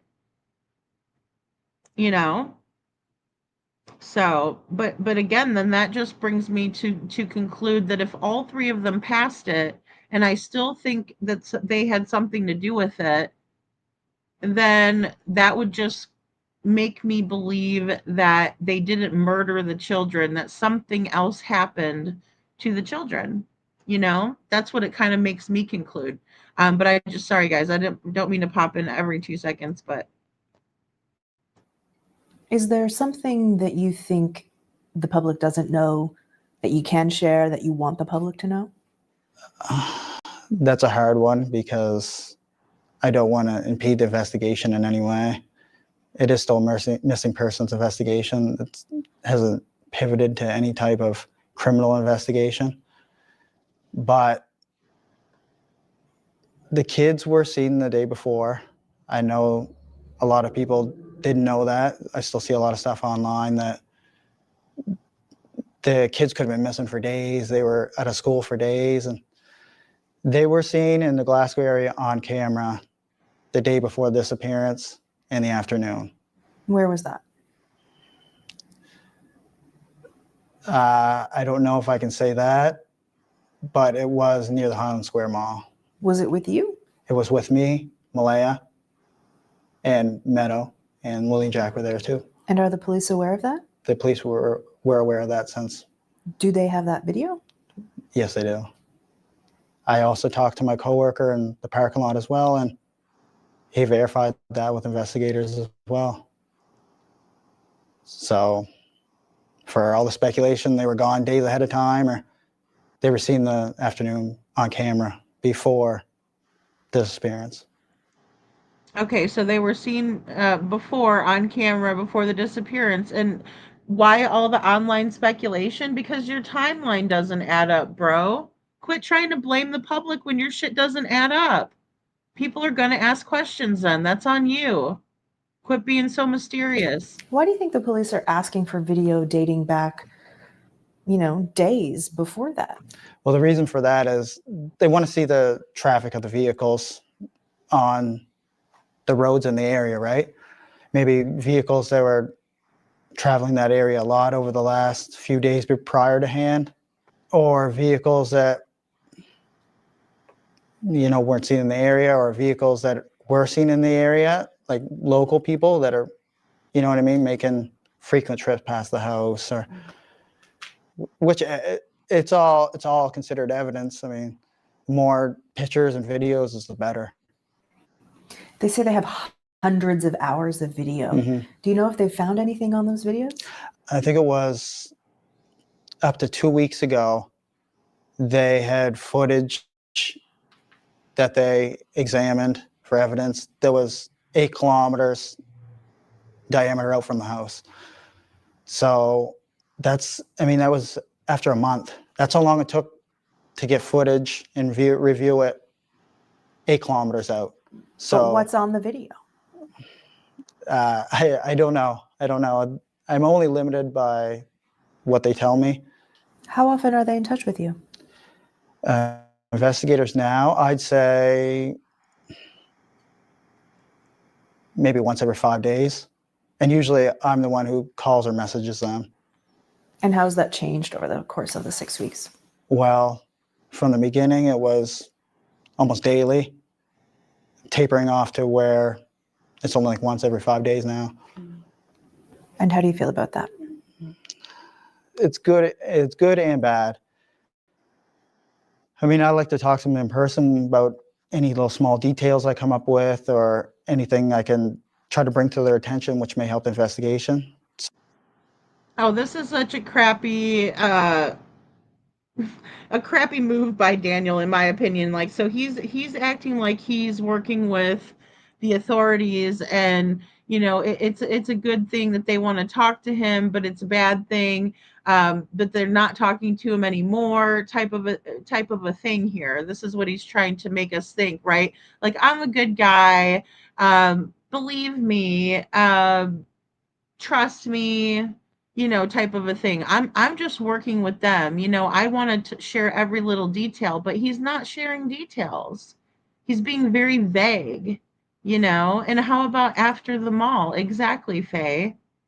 Exactly. Because we were all wondering, when was the last time the kids went to school? There was the bus driver. You know, it's something he's definitely hiding something. And I think it's a real crap move on his part because we're not stupid, but he thinks that we are, you know? Well, and she says that in the interview that they searched her trailer like 3 times. We'll watch it. We'll watch it, Leslie. But yeah, and I do have a hard time with Daniel. I do. I do. And I do think that they were all taking the drugs, Tina Girl. I do. You know? Tina Girl says, I feel whatever happened to those poor babies happened Thursday night. It's been my gut feeling all along. Yeah, I think it was earlier than they're talking about. Absolutely. I think they decided because we're gonna look at his mother Janie's statements, and she has inconsistencies in that morning. And I'll point them out again, especially since Daniel wants to come back out and talk. Why not, right? Um, Andrea says, I've talked to the locals from there, and the majority think the family did something and the kids are unalived. Well, and the RCMP thinks that as well, Andrea. So they have to have something. There's some proof or evidence of that. Otherwise, they would never come out and say that, right? Because why would they want to crush people's hopes of finding these kids, right? But now it's just a recovery mission, especially if they're bringing in the cadaver dogs. Yeah, he said the police found footage 8 kilometers away, right? Like on a trail cam. So, you know, I know. That's crazy, right, Lana? Mm. So I don't get to see them often, so it's always over phone or messaging, and it's hard to really convey what you want to say when you're not in person. But then I also know the eye's not on me. The investigators don't see me as part of the disappearance. How do you know that? Well, when you're going from daily to tapering off every 5 days, I mean, I've already gave them everything on my phone. I'm the one who originally said, here, take my phone. We'll go through all my banking information. We'll go through all my stuff on my GPS from Google. And you were offering all that up, right? Yeah, I offered everything. And why were you doing that? To show them that I want to get the investigation moving. I know I have nothing to do with any of it. A lot of speculation is... Okay, so he says that he wants to move the investigation along. That's understandable. Yeah, kilometers is a little different than miles. It's or kilometers. It's a little different. Goodbye and have a good day, Mama Grace. Thanks for being here. Yes, thank you so much. I appreciate you being here. Have a great rest of your day. And the thing is about them finding information, that far away. Thanks, Lana Lee. It's about 5 miles. Thank you. I was gonna Google it really fast, but thank you so much for doing that.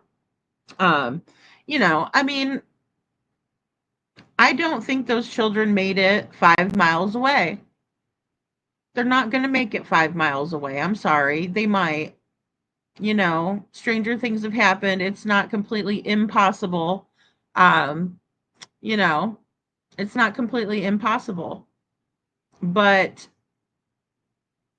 I think it's highly unlikely. Tina Girl says she's very closed off in the interview. Look at her arms and legs both crossed. She's protecting herself without realizing it. Absolutely. Absolutely. Thank you, Faye. I appreciate you. I do. All right, so here we go with Daniel. I'll back it up just a tad. This guy. I've already gave them everything on my phone. I'm the one who originally said, here, take my phone. We'll go through all my banking information. We'll go through all my stuff on my GPS from Google. And you were offering all that up, right? Yeah, I offered everything. And why were you doing that? To show them that I want to get the investigation moving. I know I have nothing to do with any of it. A lot of speculation is you killed the kids. We'll come out and say it straight as it is. What do you think when you read that? It's a lot of nonsense, obviously. I know the truth. I didn't kill Lily and Jack.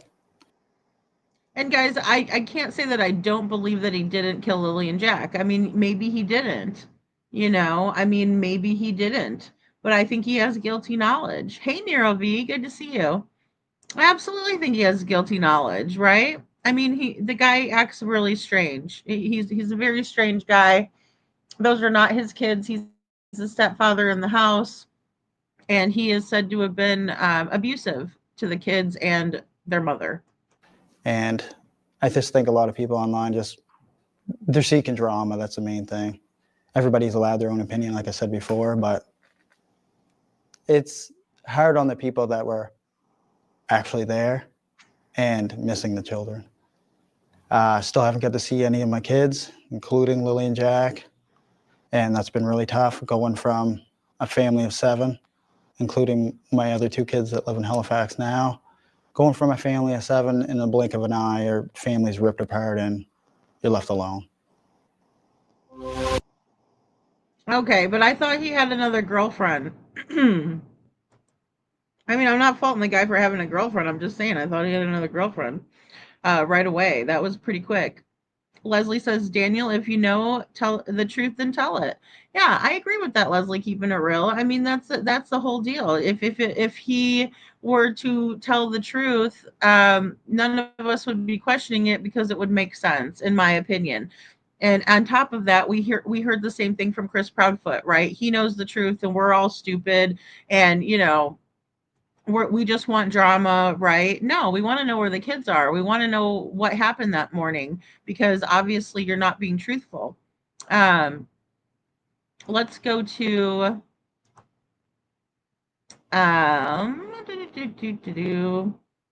let's go to Grandma. I gotta search it again. Sorry. Let's go here. We're gonna go to Nice Grandma first, and then we're gonna go to Mean Grandma second. Okay, so we'll give Nice Grandma the floor first. So we'll add her to the stage and give her. I mean, look at her face, guys. Let's just put it right here. Belinda is her name, right? Look at her, guys. I need to do a side by side of the grannies. We're gonna need to see those two side by side, right? Because this looks like a concerned granny. This is what you expect to see, in my opinion. My heart tells me these babies are gone. My heart tells me that. I am the grandmother of Lily and Jack. I am the grandmother on the biological father's side. My son is Cody Sullivan. He's not in jail. He's never been out west. He does not have a criminal record. And right now he's living with me. He has been for 9 months. How did you find out that Lily and Jack were missing? The mom of my grandson called me. We were in town.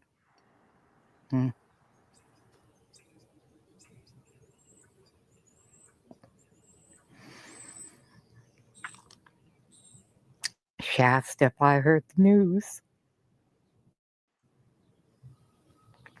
She sent me the article that was on Facebook showing the kids missing. I couldn't call Malay yet, so I waited till we got home. And I called, I didn't call her, I texted her. And meet the Dyson Airwrap Kawanda 2X Multi-Styler and Dryer, Dyson's most powerful air wrap. At its heart, she told me that, yes, that the kids were missing, that they've been missing since this morning. I was in a state of panic, shock. But in the back of my mind, I kept saying, well, they'll find them. I mean, I'm assuming that they'd find them. So I told her, well, we'll head out first thing in the morning and help with the search. It was around between 3 and 3:30 in the morning. Okay, guys, so Belinda did come out to search for Lily and Jack, right? And I also want to just say this. Now, I'm not knocking where anybody lives. Please don't think that I'm trying to be stuck up or anything like that. But if you look at the property and the way that Belinda keeps her property, and the way that Janie, we're gonna look at Janie right after this, and the way that she is, and she keeps her property. hell, I'm just going to go ahead and say it. We're just dealing with two different caliber of people here, right? Because this woman here is a decent human being, in my opinion, and then you look at Jamie and she's anything but, in my opinion. A junkyard is a good one. Yeah, that's it. You know, absolutely, absolutely. You know, yeah. When he says he did it on a live Lily and Jack. And Faye, are you talking about the one with Daniel, like where in the very very beginning? Two different ladies, right, Tina? Two different ladies. You know, Andrea, Belinda's clean, soft spoken, and Janie's loud and dirty. I mean, it's just, we're comparing the grannies. This is where what we've come to today, comparing the grannies. And, honestly, um,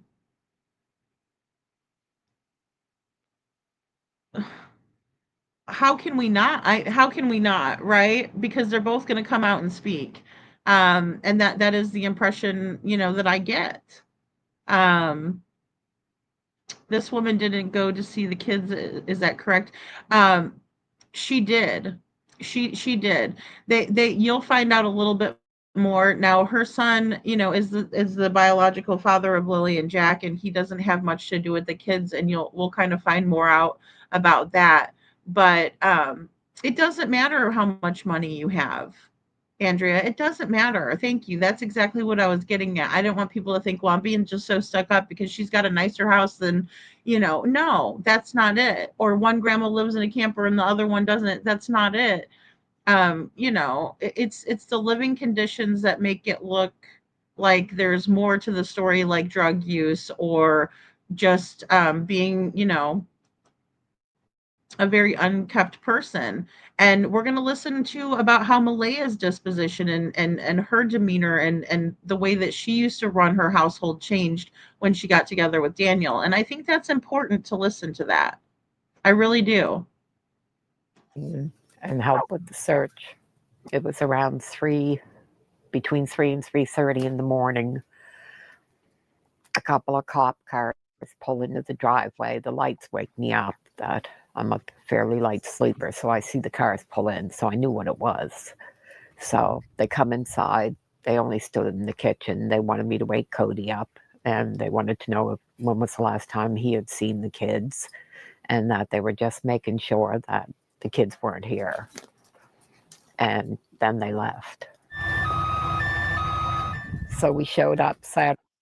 Right. So, and it sounds like the RCMP definitely was looking, to make sure that the kids didn't end up at the grandma's house, at the biological dad's house. So, they were doing their due diligence there, in my opinion.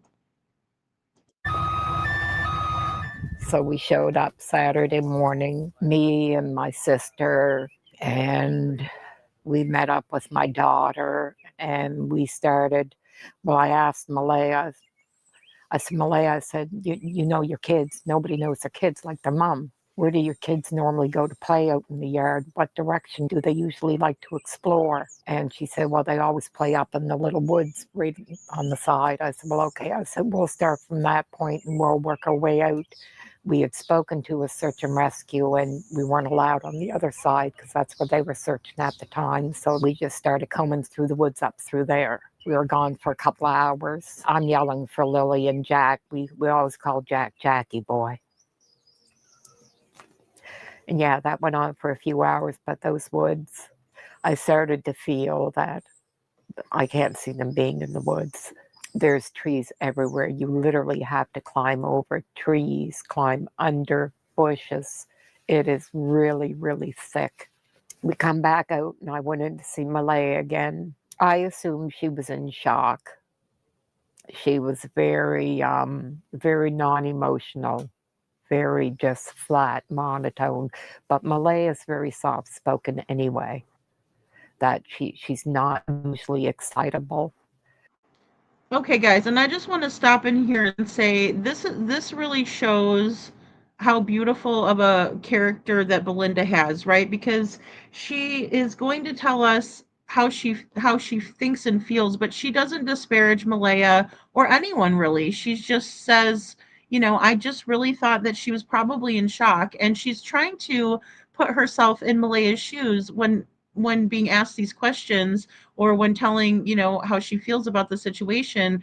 I think it speaks volumes about who she is as a person, in my opinion. And deafening silence, I would love to do a prayer live for the missing kids, because I can put some really pretty music behind it, or however we want to do it. But absolutely, I would be open to doing that. Just send me an email.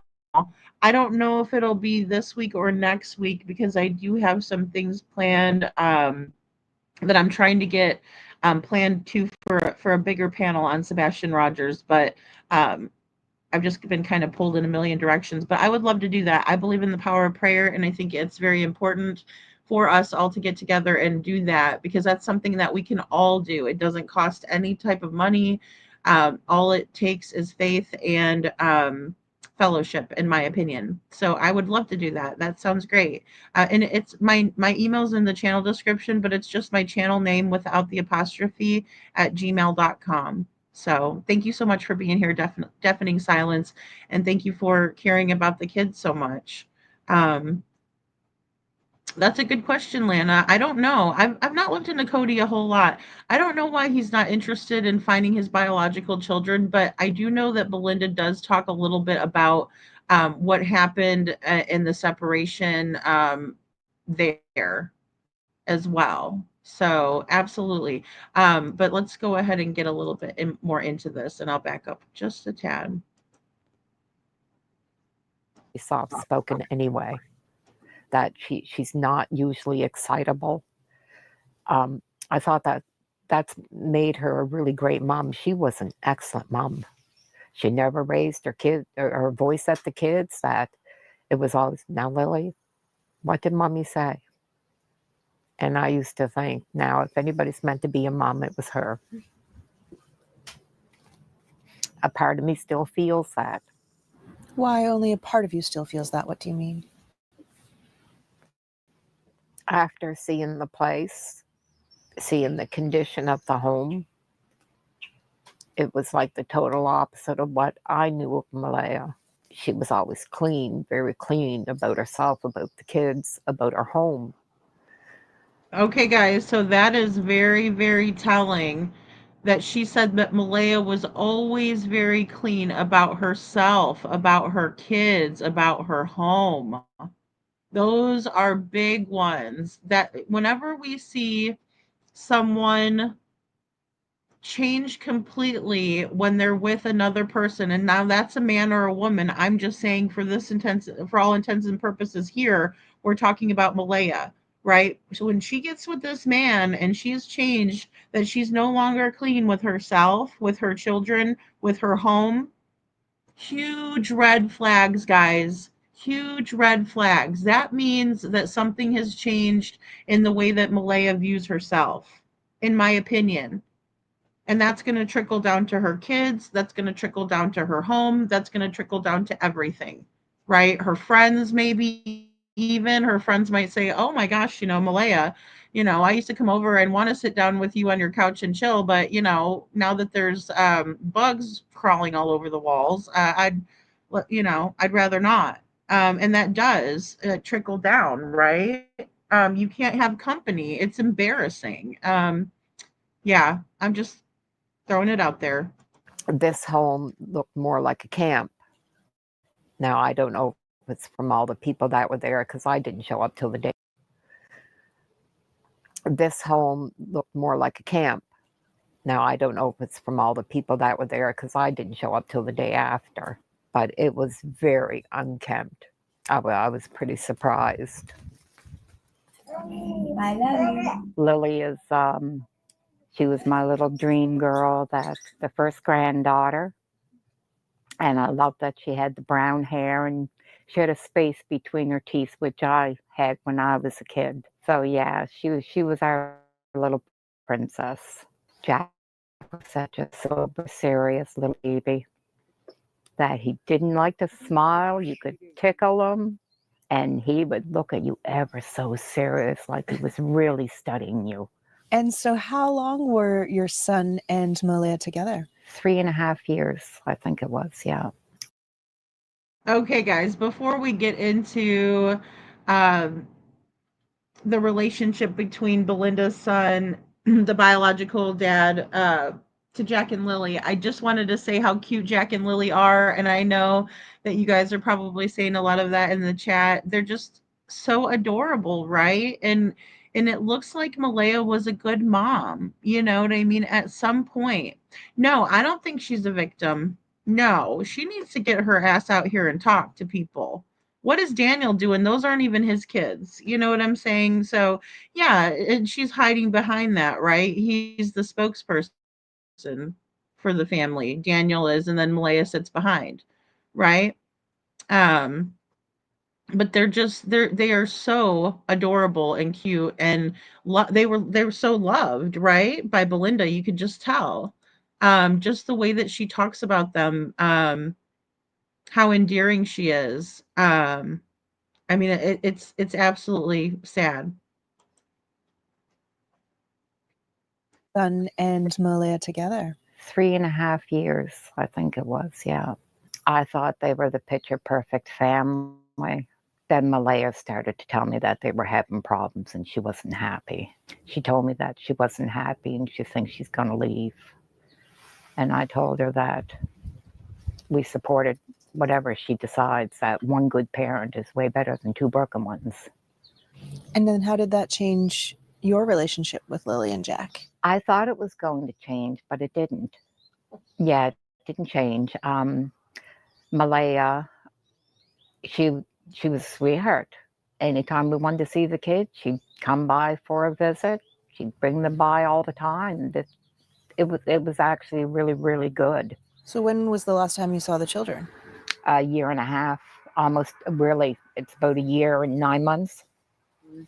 How did you deal Wow, with that? so she hadn't seen the kids in 1 year and 9 months, right? So Lily is 6 and Jack is 4. And so, that's another huge red flag. If she was always going back and forth and bringing the kids over, and then she stopped doing that when she got together with Daniel, right? It sounds like maybe when she got pregnant with her daughter Meadow, then that might have been the time frame.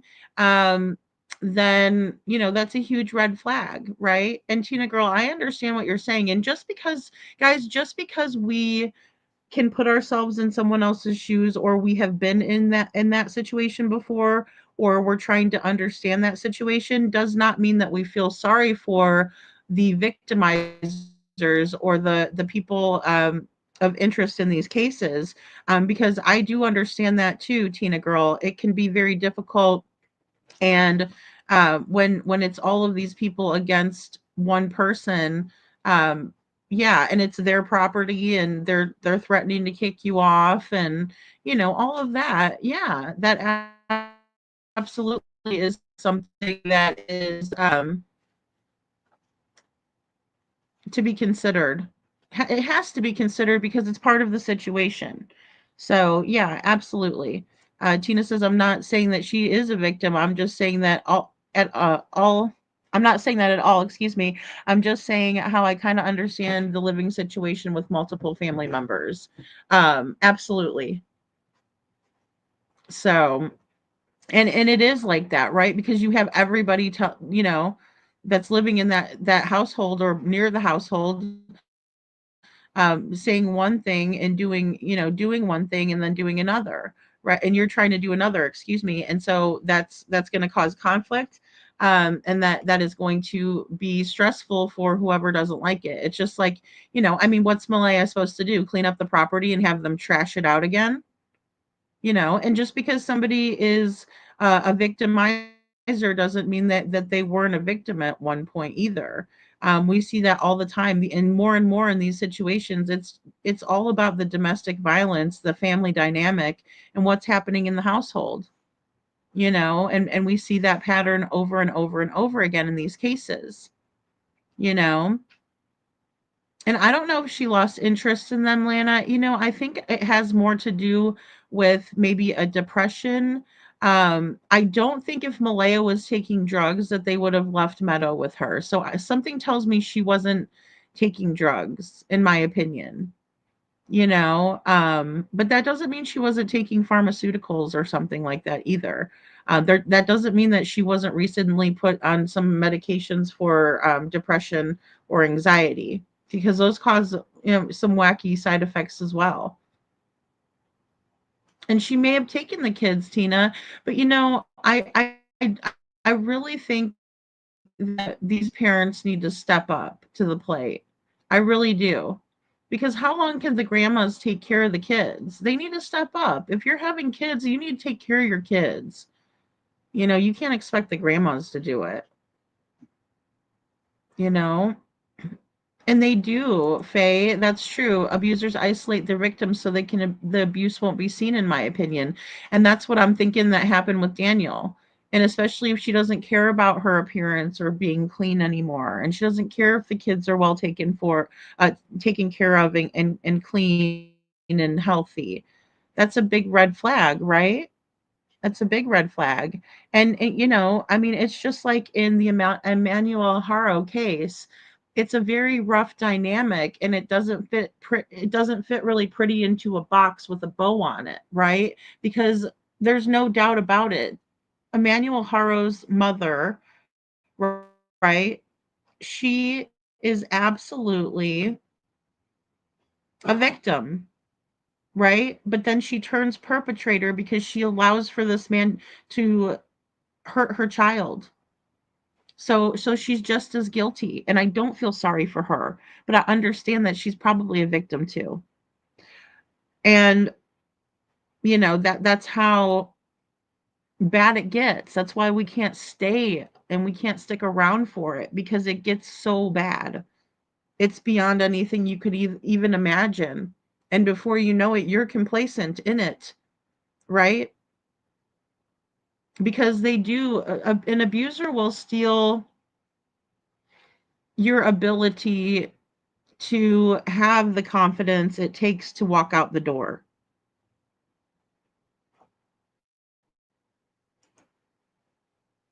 Really, to be honest, maybe I didn't deal good enough with it. I looked at the fact that when her and my son separated, my son walked away. He chose to walk away, that she wanted sole custody of the kids. So she petitioned the courts for sole custody. And when she did that, he said, after an accident, it can be devastating and you don't know where to turn. But if Viles and Beck, he was done. Were you ever formally questioned? Yes. So then it's about a month after Lily and Jack are last seen that they come and formally question you.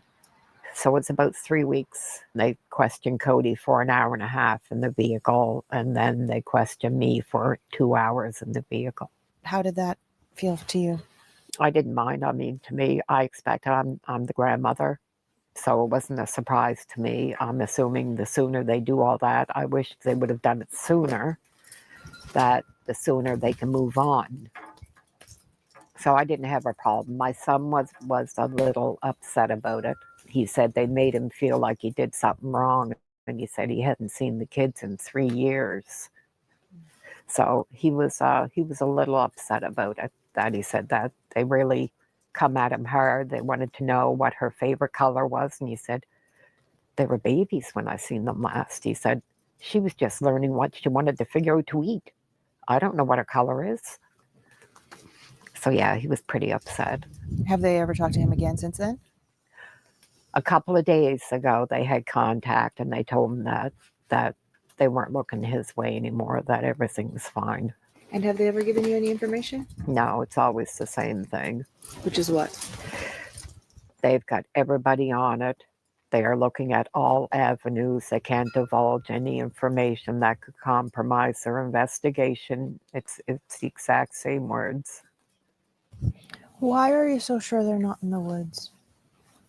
I have children. I have grandchildren. And I see what kids are like through the woods.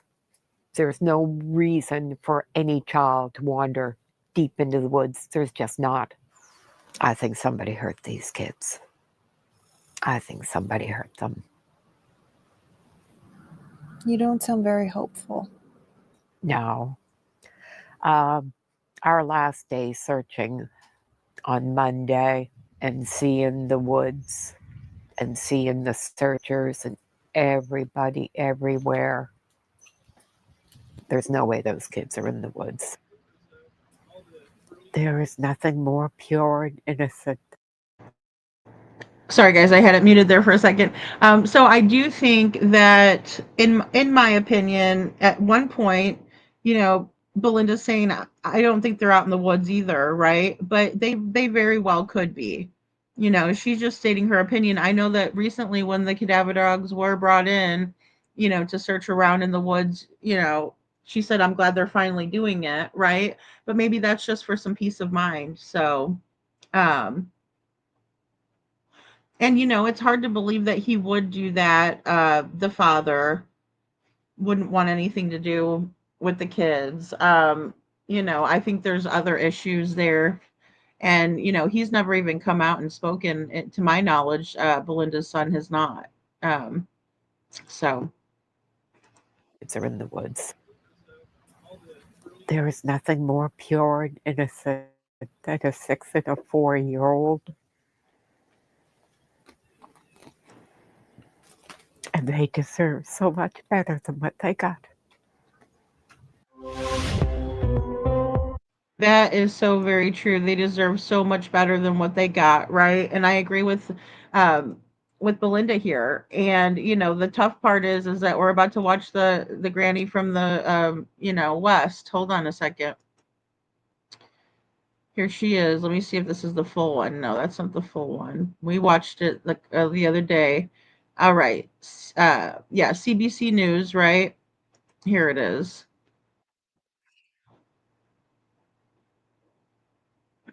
Let me just get rid of this.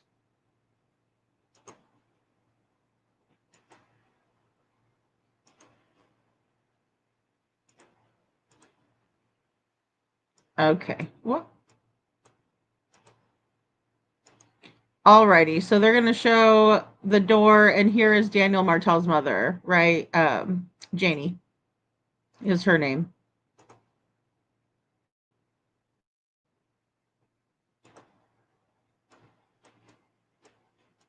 This is the patio door that Jack and Lily would have. that Jack and Lily came out of.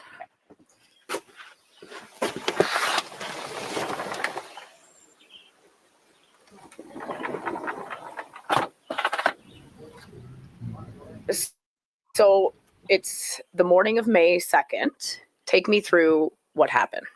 Okay, I was up at 6 o'clock, sat in there and had my tea. And then on Facebook, 7 o'clock, I get up, come over here, fed my chickens.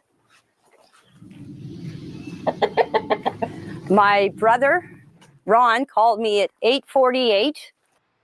All right. So up at 6, feeds the chickens at 7, 8 o'clock, almost 9 o'clock, right? 8:48 a.m. Her brother calls her. Sorry, I just wanted to play that one more time. So this is the patio. This is the patio door that Jack and Lily would have. that Jack and Lily came out of.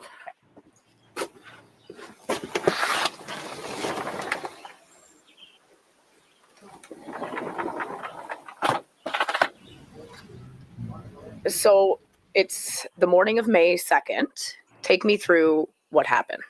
Okay, I was up at 6 o'clock, sat in there and had my tea. And then on Facebook, 7 o'clock, I get up, come over here, fed my chickens. My brother, Ron, called me at 8:48 and asked me if I wanted to go to town with him. And I said, no. I said, I'm staying home. I said, I'm going back to bed. Okay, I went and I laid down Next thing you know, my dog started barking and the kids were out in the yard. Now you can. All right, so the kids are out in the yard after 8:48 when her brother texted her to go to town, and she said, no, I'm going to go lay back down. When she heard the dog barking, the kids were outside after 8:48. See, there's 2 swings where the kids play. My bedroom is right there. I heard the kids. This is where the kids' swings are. This is where they always played.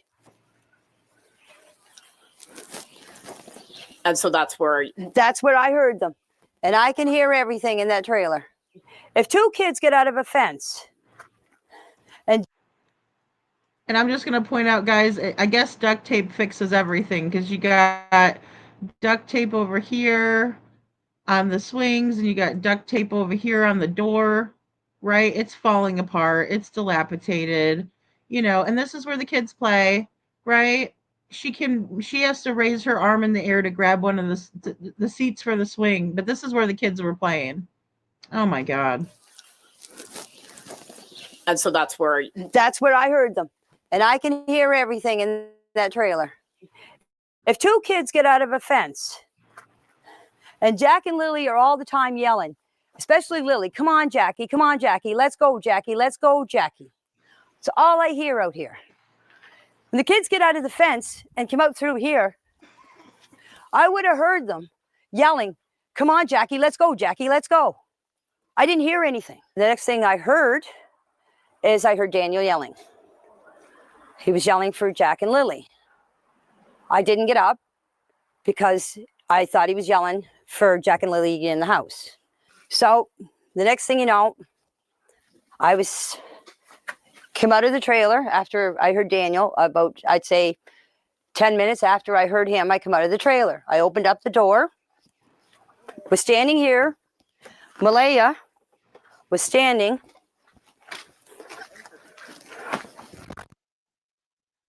right here with Meadow on her hip.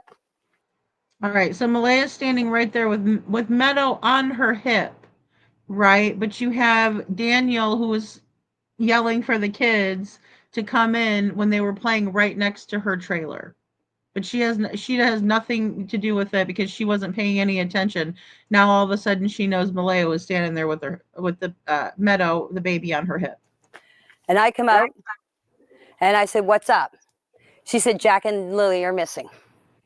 I said, how long? She said, about 20 minutes. I closed the door, got my boots on, came out here, ran up in the woods. Just right up here. The kids have a little fort that they made out of. Okay, so here's where the fort is, right? We showed this earlier in the video that I made because I found it to be an odd little tree fort for the kids. It, obviously they have a nice, cute little fort with a Canadian flag, near the door at the other grandmother's house in the backyard. And then we see this. And again, I'm not trying to be rude. I'm just pointing it out. Sticks and fir branches. And that's where they go. You can see them and hear them. We went for walks in the woods. I had to practically carry Jack through the woods because there was no way that he was walking through all that tree falls and bushes. I did this whole area. There's an old road up back. When I got up to the top of the hill, I met Daniel. And I said to him, I said, did you find them? He said, no. He said, you coming with me? I said, no. I said, I'm going to search this area. Because when she told me the kids were missing, you automatically think they went into the woods. That was my first instinct. Mm-hmm. So I went up and I did this whole area, this whole wooded area, right up to the top of the dirt road, came back down here and came back down the side of the road, came back down here and came back up the same spot. I went back into the house. By the time the cops were here, I don't know exactly what time. I didn't take my phone. The cops were here. Right. Now she doesn't know exactly what time, but anytime she's trying to establish her own alibi, she knows exactly what time it is, right? Whenever she's trying to establish hers or Daniel's or Malaya's alibi. Well, what about your other son? There was a bench sitting here, or a sawhorse, it's over there, was sitting here. I was sitting on it, bawling my eyes out. I was crying because I blame myself for not getting up that morning to see the kids. Because if I would have got up, this would have never happened. Okay? That's why I was crying. We've heard a lot about the patio door. Okay. Yeah, so let's go see that. Sure. So this is the... Okay, guys, so before we look at the patio, Andrea says, but the RCMP said on radios that the children were last seen at 8 o'clock. Exactly. So that's another inconsistency that we're seeing in the case, right? We're about to see a huge one here. But again, it's what was told.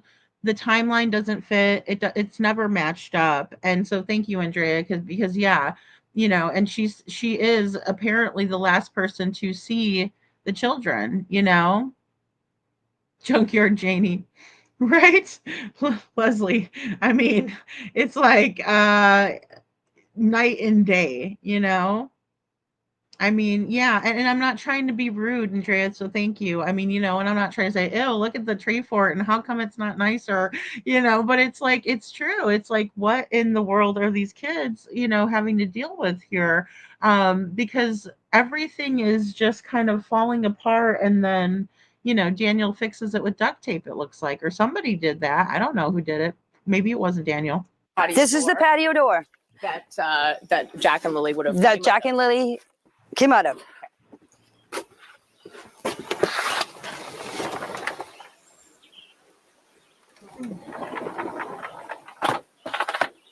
How much you guys want to bet they slapped some WD-40 in there before they...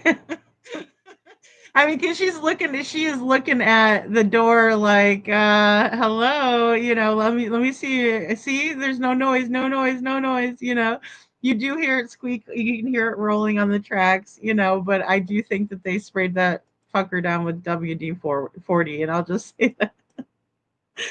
Oh, Lord help us.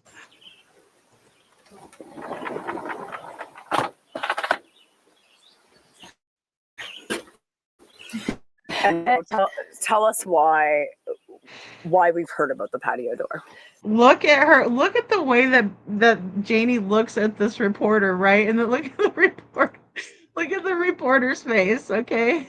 Not her finest moment going up and demonstrating the patio door. But I just want to rewind it really, really quickly back. Let's slow motion on Janie. We haven't slow jammed Janie yet, so why don't we go ahead and do that, right? We'll put her down to half speed on that and take a gander. Look at her face, you guys. She is automatically defensive. She's watching like a hawk to see her open and shut that door. Oh, Lord help us. This is going to be good. Right? So she just closed the door. But watch Janie. I mean, she just is looking at this girl like, see? And so tell Look, us and now what do you want to ask me? Why we've heard. She's getting ready for it, right? She's like, oh, yep, I'm ready. I'm ready. She looks like she's about to fight with her no bra wearing ass. About the patio door. Because everybody's saying on Facebook, on YouTube, on TikTok that the patio door makes a noise. It literally did just make a noise, Janie. It literally made a noise. And guys, I mean, can't be bothered. Janie can't be bothered to put a bra on. Okay. She's on the world stage. Hell yes. Okay. Oh, Lord help us. It's funny though, right? Oh, Lord. We have to take some kind of, I mean, these poor kids, they've been missing so long, and look at this lady. Can't even be bothered. And why they didn't hear the door open. The bedroom is back there. Okay? The same wall. It's the same wall That with the doors far window. The last window is the bedroom. Right. And so This they would have bedroom right come here. out this door. They would have come out this that door. morning. Yes. And then they went and played on the swing set. Yes. And that's when you heard them. That's when I heard them. Right here in this area here. I plan on putting a pool up this year for the kids. You need level Lord. ground for a pool. That's what I was doing. I was leveling out the ground to set up the pool. And this is the Thursday. This is Thursday. Right. Friday, all the investigators, search and rescue and everything. Right around here was where they found the only footprint. This is where the boot. This is where I was raking that night. That's where the boot print was found, in the mud where I was raking. I thought there was two boot prints. There was supposed to be a footprint found away up on the pipeline. Right. Malaya sent me the picture of it. That's all I know. There was a footprint found. Okay. But Well, and a footprint is different than a boot print, and they left with their little boots on, right? They had the blue boots for Jack. Lily wore the pink boots, right? Is what they told us. Holly S says that they're literally at life-size booby trap, and Janie's talking like it's all good. I know, and she's like, she's proud of it. She's like, look, and oh yeah, it's unbelievable. It's absolutely unbelievable. The pool in the driveway, Lana. I know, exactly. Don't we all have one there, right? When they have the huge backyard, it's already fenced in, and they're putting that there, right? And even with a kid, you're gonna want to make sure that they can't get into the pool. So you have to have like a deck or whatever with a gate on it. You just do, just in case the kids want to go out there and think they can go in the pool, and that you don't want anybody to drown or be hurt. So Ali S says, like that meme, I'm fine, everything's fine. When there's a fire all around. Exactly. And Janie's like ultra defensive, like, see, and she's even more indignant, even than someone that's oblivious. That is so funny. And then she goes on about the pool, and everybody's thinking, okay, yeah, sure, you're gonna put the pool right there, huh? And it's weird. All of the kids' activities are back there, right? Because she goes up that hill in order to get to that tree fort. So weird. And none of it looks safe. Somebody could fall, somebody could get up to here and fall down and hurt themselves. One of the little ones could. I'm sure with them living in the woods, they're used to being out there, but still, yeah, she made a point to say that she's raking. Yeah, she's raking what? The dirt? What are you raking exactly? The rocks? And using an actual rake to rake them? Or what was she, using?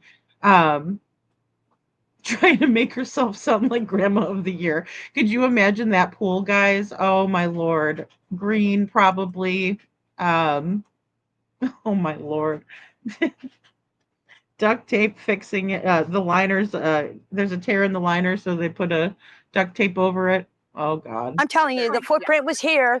The only one that they can confirm that was Lily and Jack's was right here. So it was child size. Yes, a man, one of the investigators came in here and was measuring it all. Mm-hmm. I'm not here to lie. The reason why I wanted you guys to come here and do the interview here is That's amazing to me too when Janie says, I'm not here to lie. Nobody said you were. Like, again, she's out of control, this one. She really is. That you guys to come here and do the interview here is to show you exactly where everything took place. Mm-hmm. Why pay to get away once when you could own endless getaways for less in a new RV? Right now, that's a good commercial for Janie. And She needs a new RV. The reason why I wanted you guys to come here and do the interview here is to show you exactly where everything took place. Mm-hmm. Mm-hmm. And to show people that this is what happened. All the stuff that people, all the rumors and accusations about us murdering the kids and burying them on the property. This place has been searched thoroughly. The well has been checked, the septic tank, all the barns were searched. My RV was searched 3 times. Okay, that's where she says her RV was searched 3 times. Well, it's not terribly large, so I would imagine it wouldn't take very much to search it.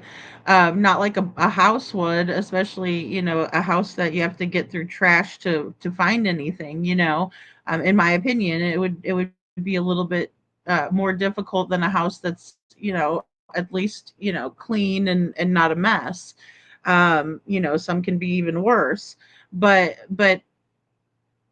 the whole story with Janie just isn't lining up, right? And then she says, "Well, people are speculating the kids are buried out here, and it's been checked so thoroughly." Well, not actually, because now they're bringing out the cadaver dogs. So now this is a thorough search, a more thorough search than they did, but they were still searching with, drones and helicopters and on foot and things like that. So well, true. That's very true, Holly. As that reminds me, sort of like Brian Laundrie's parents, just the way they defend him. Exactly. Yeah, it's definitely that kind of vibe. Like my son would never, or got to defend baby boy. Same thing with Chris Proudfoot, but also, Brian Laundrie's remains were harder to find. I mean, they searched and searched in that same area, and finally they found him. Obviously his folks, and that was weird, but it happens. It just does. um I'll have some of what she's smoking. Deafening silence. I'll tell you what, I mean, this one right here, she's a lot to handle, and raking mud, and and who knows, she could have been raking over evidence. I mean, it's weird when people um are guilty of something. They'll point it out, they'll point out the spot where they're actually, so I get what you guys are saying there, where, because they do, they tell on themselves. Hey, little Renault. Yeah, she cleared the junk and wanted to show us her beautiful house. I mean, my lord, it's like some of those outbuildings are nicer than, and the kids have right here. I mean, obviously it's not as nice. It's a little dilapidated itself, but I mean, it's a little area. So why would they run up into the woods and play in that fort that didn't even have any toys or anything? That also doesn't make any sense, you know? Yeah, after they reported the kids missing, they were painting and everything. Right. You know? Yeah, look at the cleanup job that they did. This place didn't look like that when the kids went missing. Exactly. Yeah, when the CBC News came before that, Tina Girl, absolutely. Well, and I played that clip earlier. It's because people started scrutinizing. Um, Holly S says, "I love the." Thank you for your super chat. She says, "I love the way the reporter says, mm-hmm." Yeah, yeah. Yeah, because what is she supposed to do, right? Like Little Red says, yeah, me too. That's funny. What is she supposed to do? It's just kind of like it's very awkward. And especially if their hands are tied with what they can and can't ask. That would have to be.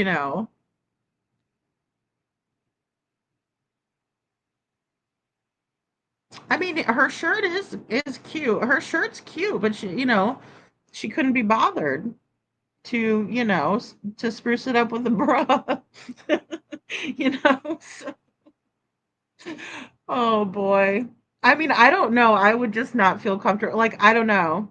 I would not feel comfortable at all.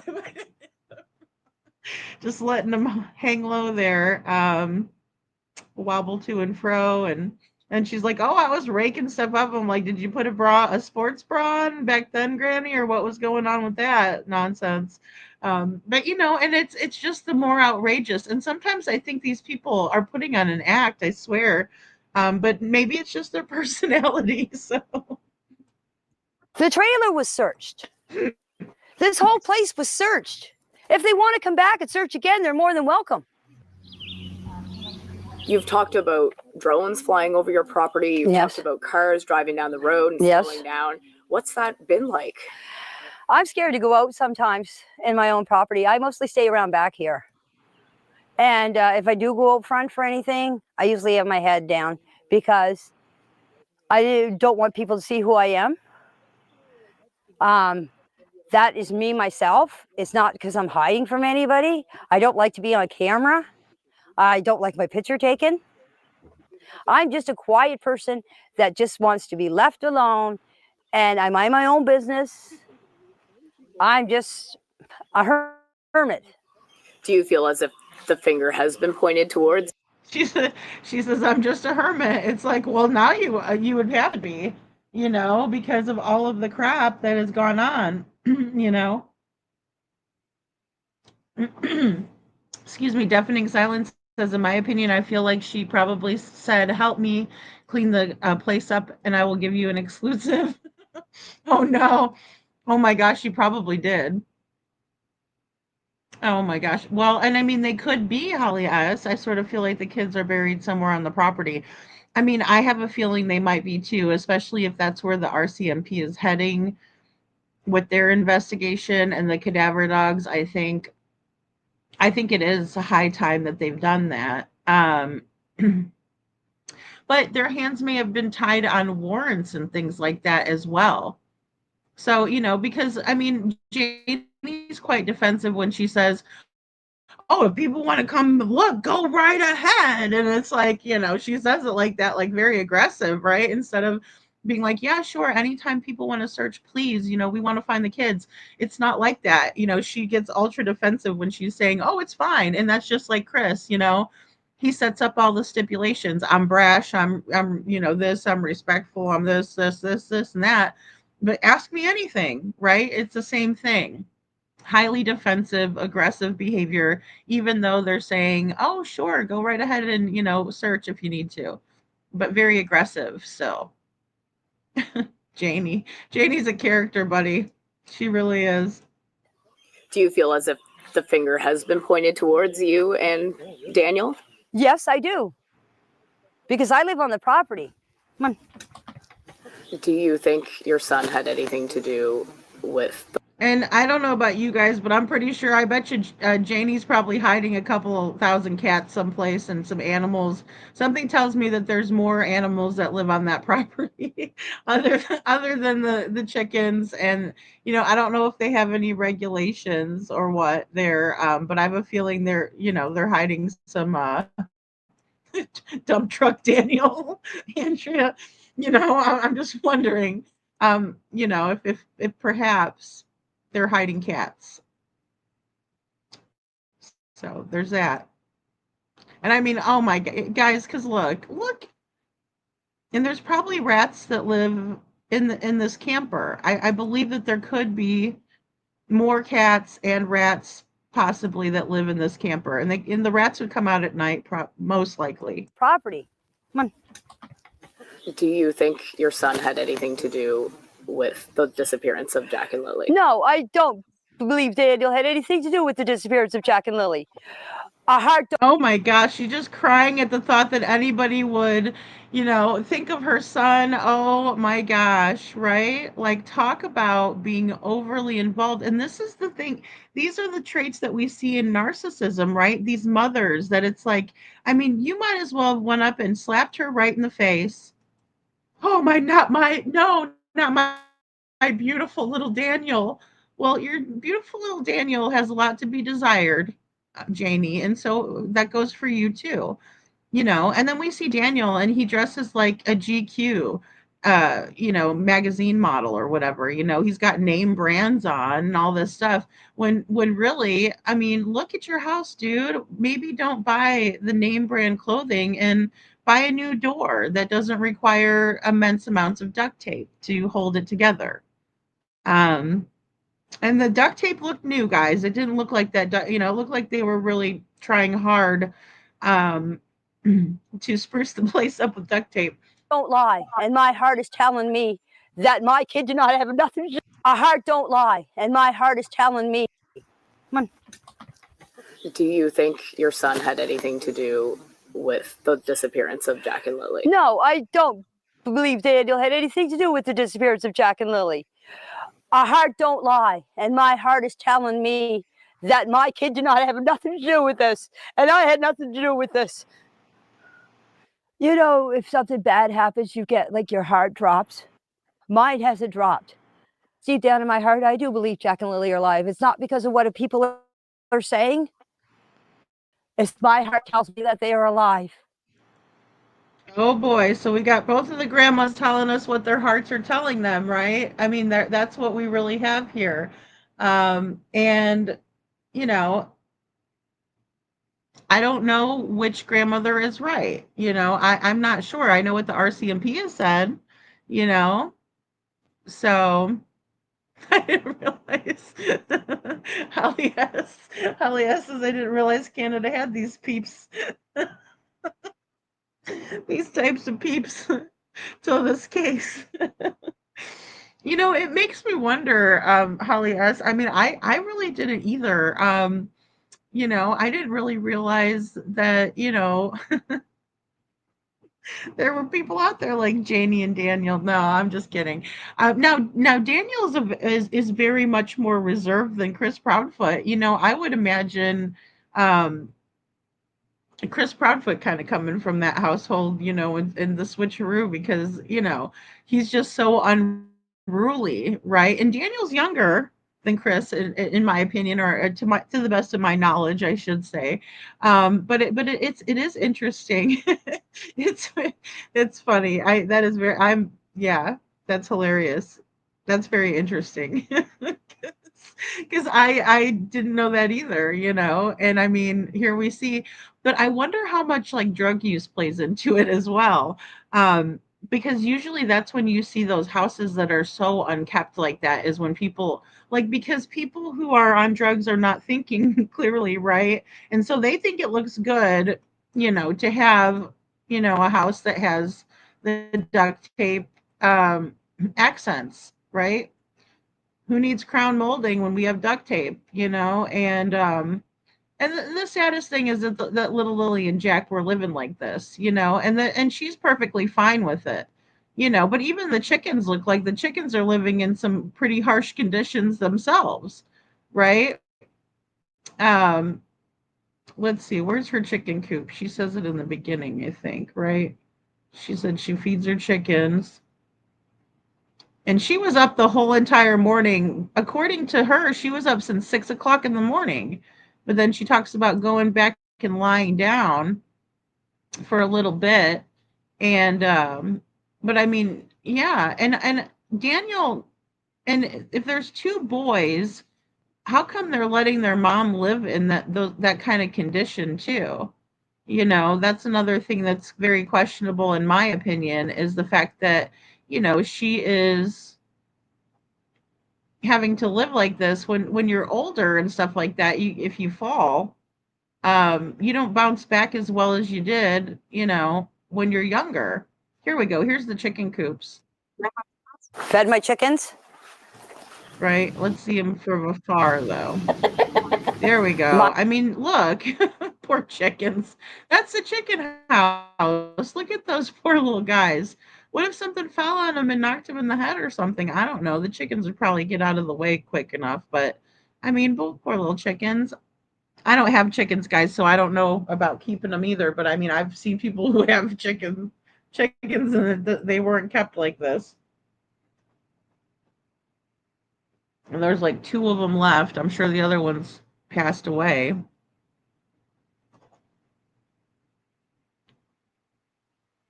Mike Diaz and new slogan, Free Fluffy. Is that her dog's name, Lana? No ventilation in Math Kingdom. She does get all angry about Daniel, right? Highly defensive. So I mean, just the general living conditions of these children in the house, right, are just very because there are tired dogs in your area. There are drivers. Oh, sorry. Aw, little babies. Okay, so we got where the kids play, right? The door. There's something like right here, but this wood could fall over at any time. And this is exactly where the kids play, right? So, I mean, like, the whole place is super hazardous. They could have the children could have gotten hurt, at any point, and they didn't, they didn't hurt them. They got hurt because a big pile of wood fell on top of them, right? Something sharp was sticking out, but I mean, for both of them to get hurt so badly, it makes you wonder. Junkyard Janie and Justin, I don't know. And that's another thing. Justin's, at the top of my list, especially since he's been so hush hush. Yeah, that's it. And the live, Janie's heart didn't drop. Oh yes, 100%. She is not concerned at all. At all, Tina. Not one bit. And that's what's sad. Andrea says I live in Canada. Lots of these peeps are around. Oh my goodness. Oh, Janie and Grandis would get along swimmingly. I think, Tina, for sure. For sure. You know, goodness sakes. Yeah, that pipe is like a little wood or pellet stove, right? Notice the chopped firewood in the shed. Okay, yeah, that's got to be for them too. I don't know if they had one in the other house, but that's what I think, Kathy, is that piping is for, a wood stove in the winter because I'm sure it gets colder than, as cold as the dickens up there. Hold on a second. There we go. Here's the and she's just fine with it. She's just fine and dandy. This is another thing that we noticed too, like this long, either it's like power or water. It's like a water hose or something. Um, but rats probably love to live in and around Janie's setup she's got going. The door. Right. And then look, and then there's a padlock on the outside. I've seen a lot of campers, guys, and I've never seen a padlock. But this is what we were looking for right here. And the doors do get a little bit, you got to be easy on the camper doors. You can't be like real hard on them and stuff when you're closing it up and things. But then again, that's what that pipe is. I mean, it's very dangerous. The whole setup is dangerous, and I'm wondering where the rest of the cats are. I live in a town of 1,800 people, and I bet 60% are on hard drugs. Wow, a lot of houses and yards look worse than this. See, and that's kind of how you can tell too, right, Andrea? Is like it spills out. Like, you wonder, oh God, I bet you the inside of that is like a trap house, So yeah, she worked all night on the driveway, Little Red. She was getting ready for that pool. She was gonna get ready for that pool, you know. Leslie, that's such a great point. Duct tape comes in all different colors.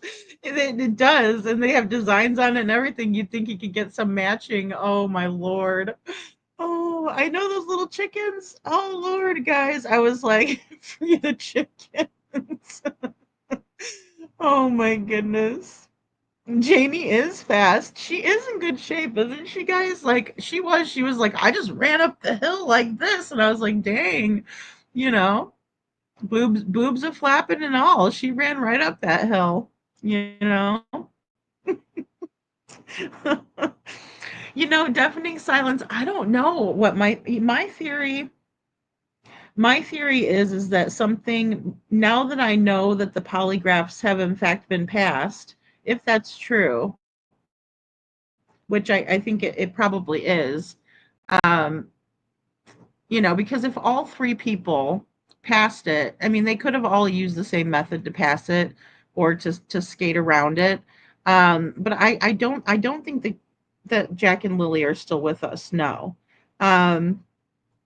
I don't. And I think something could have happened to them accidentally if all of the questions were pertaining to, the murder of Jack and Lily and they passed, then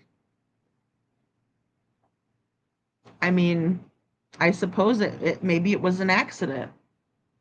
Maybe whatever happened. Um, then again, I also think that they very well could have um, hurt the children, or the children got into their drugs. I'm thinking that the children could have quite possibly gotten into the drugs, and that again wouldn't, make them think that, you know, that they, themselves make themselves believe, right, that they murdered their children. Well, the children, ended up overdosing, but they didn't murder them, right? They got into their drugs. So those are my big theories, I think. Um, Now, after the fact, they had to have done something with these little kids, but I am curious about the brother, about her talking about the brother wanting to go to town, and that was the person that she was talking with, before she says that she heard the kids outside. Because again, she was lying about the kids being outside, because 8 o'clock they were said to have been seen, right? And she said, "Oh, I can hear them clear as day outside. I can hear everything." Well, yeah, because you got cracks all in the windows. You have a hose going into one window, which there's a big gap in there, in the window, right? Um, yeah. So, no, I don't pity Malaya at all. Oh, she was getting treated horribly, Holly. Yes, that there's no doubt in my mind about that, because of, you know, what was said, by other people. So no doubt about it. I think she was absolutely being mistreated. And then I think, little miss, "Oh, my son would never do anything, and how dare you?" Yeah, I think she was okay with it. I think she allowed for it, and she might have even participated in it, and I don't think that she liked Jack and Lily, in my opinion.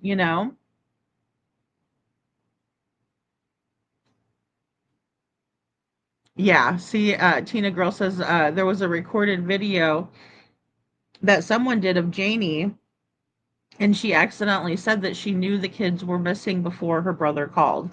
Yeah, and that's always been the story, right? And that's where she was caught in the lie in this, the whole time. See, look at, I was talking to my brother, and then I saw the kids. Yeah, she totally messed up there, you know? Yeah, and thank you, Tina. That is very interesting. See, she may have been tested. Oh, she may have been treated horribly, but she chose to stay there. The family tried to get her before this happened. Yeah, I do remember them saying that too. Right. She chose to stay, and something bad could have happened. Because, and, it's hard for me to believe that Malaya was doing drugs because they didn't take the kids away from her. Because I know that if CPS had given her a drug test, they would have taken the kids away. And now I think that's probably why they did that with Daniel. And then again, I mean, he said that he wasn't allowed access to any of the kids. So, yeah, she did choose to stay, but I do think that, there was a major shift in Malaya as a person, right? And the way that she treated herself, her children, her home, everything, um, had changed. I wonder if any of her friends noticed a change in her at all. That really does make me wonder that. Um, No, I haven't heard anything about Daniel's car being towed, or any more information about Daniel's car being towed by LE Deafening Silence. Yeah, that's interesting. No, and I won't give her a free pass for that. I'll just say she was mistreated. But it is, you gotta look at the situation, and especially now with her being so silent, she needs to come out and talk about the kids, in my opinion. She really does, and I think that would be a good thing for her. But I'm glad that the public interest is still here. That's a big deal, and we need that in order for us to continue on with the coverage of things, because um, it is something that when the public interest is there, people are going to talk about it more, people are going to share it more. There's going to be more conversations about it. So, but I better get off of here, guys. I've been on here, I didn't realize, for about 3.5 hours. I've loved having this conversation with you guys. I'm really interested to see what they come up with. Hopefully the cadaver dogs will be able to find something, even if it's a clue, just something. And I'm really hoping that Jack and Lily are brought home soon, or we find out what happened there. Yeah, so, and then I will be back on live tonight at 11:30 Eastern to talk about more true crime subjects and the Sebastian Rogers case. So definitely come by and see me later. And I hope you all have a great day. And thank you all so much for being here and, for the conversation. You guys are the best, the very, very best. So thank you all so much. Thank you, Leslie, keeping it real. Goodbye, Lana. Thank you. Thank you, Holly S, Nero V. Thank you so much, Lil Red, for being here, and Tina Girl, and Andrea. Thank you so much for letting us know how it goes in Canada, Andrea, because that is so interesting and so valuable, just having that knowledge, And Ann Reynolds, thank you so much. And thank you all for being here. Kathy, Panda Bear's mom, Town Chat Cafe, also Leslie, keeping it real. Thank you guys. You guys are the best. You guys are the best. And I hope I'm not seeing anybody. Deafening Silence, and Sandy, Mimima, everybody out in the bushes, and everyone who's chatted today. You guys have a great rest of your day, and I will see you all later on tonight.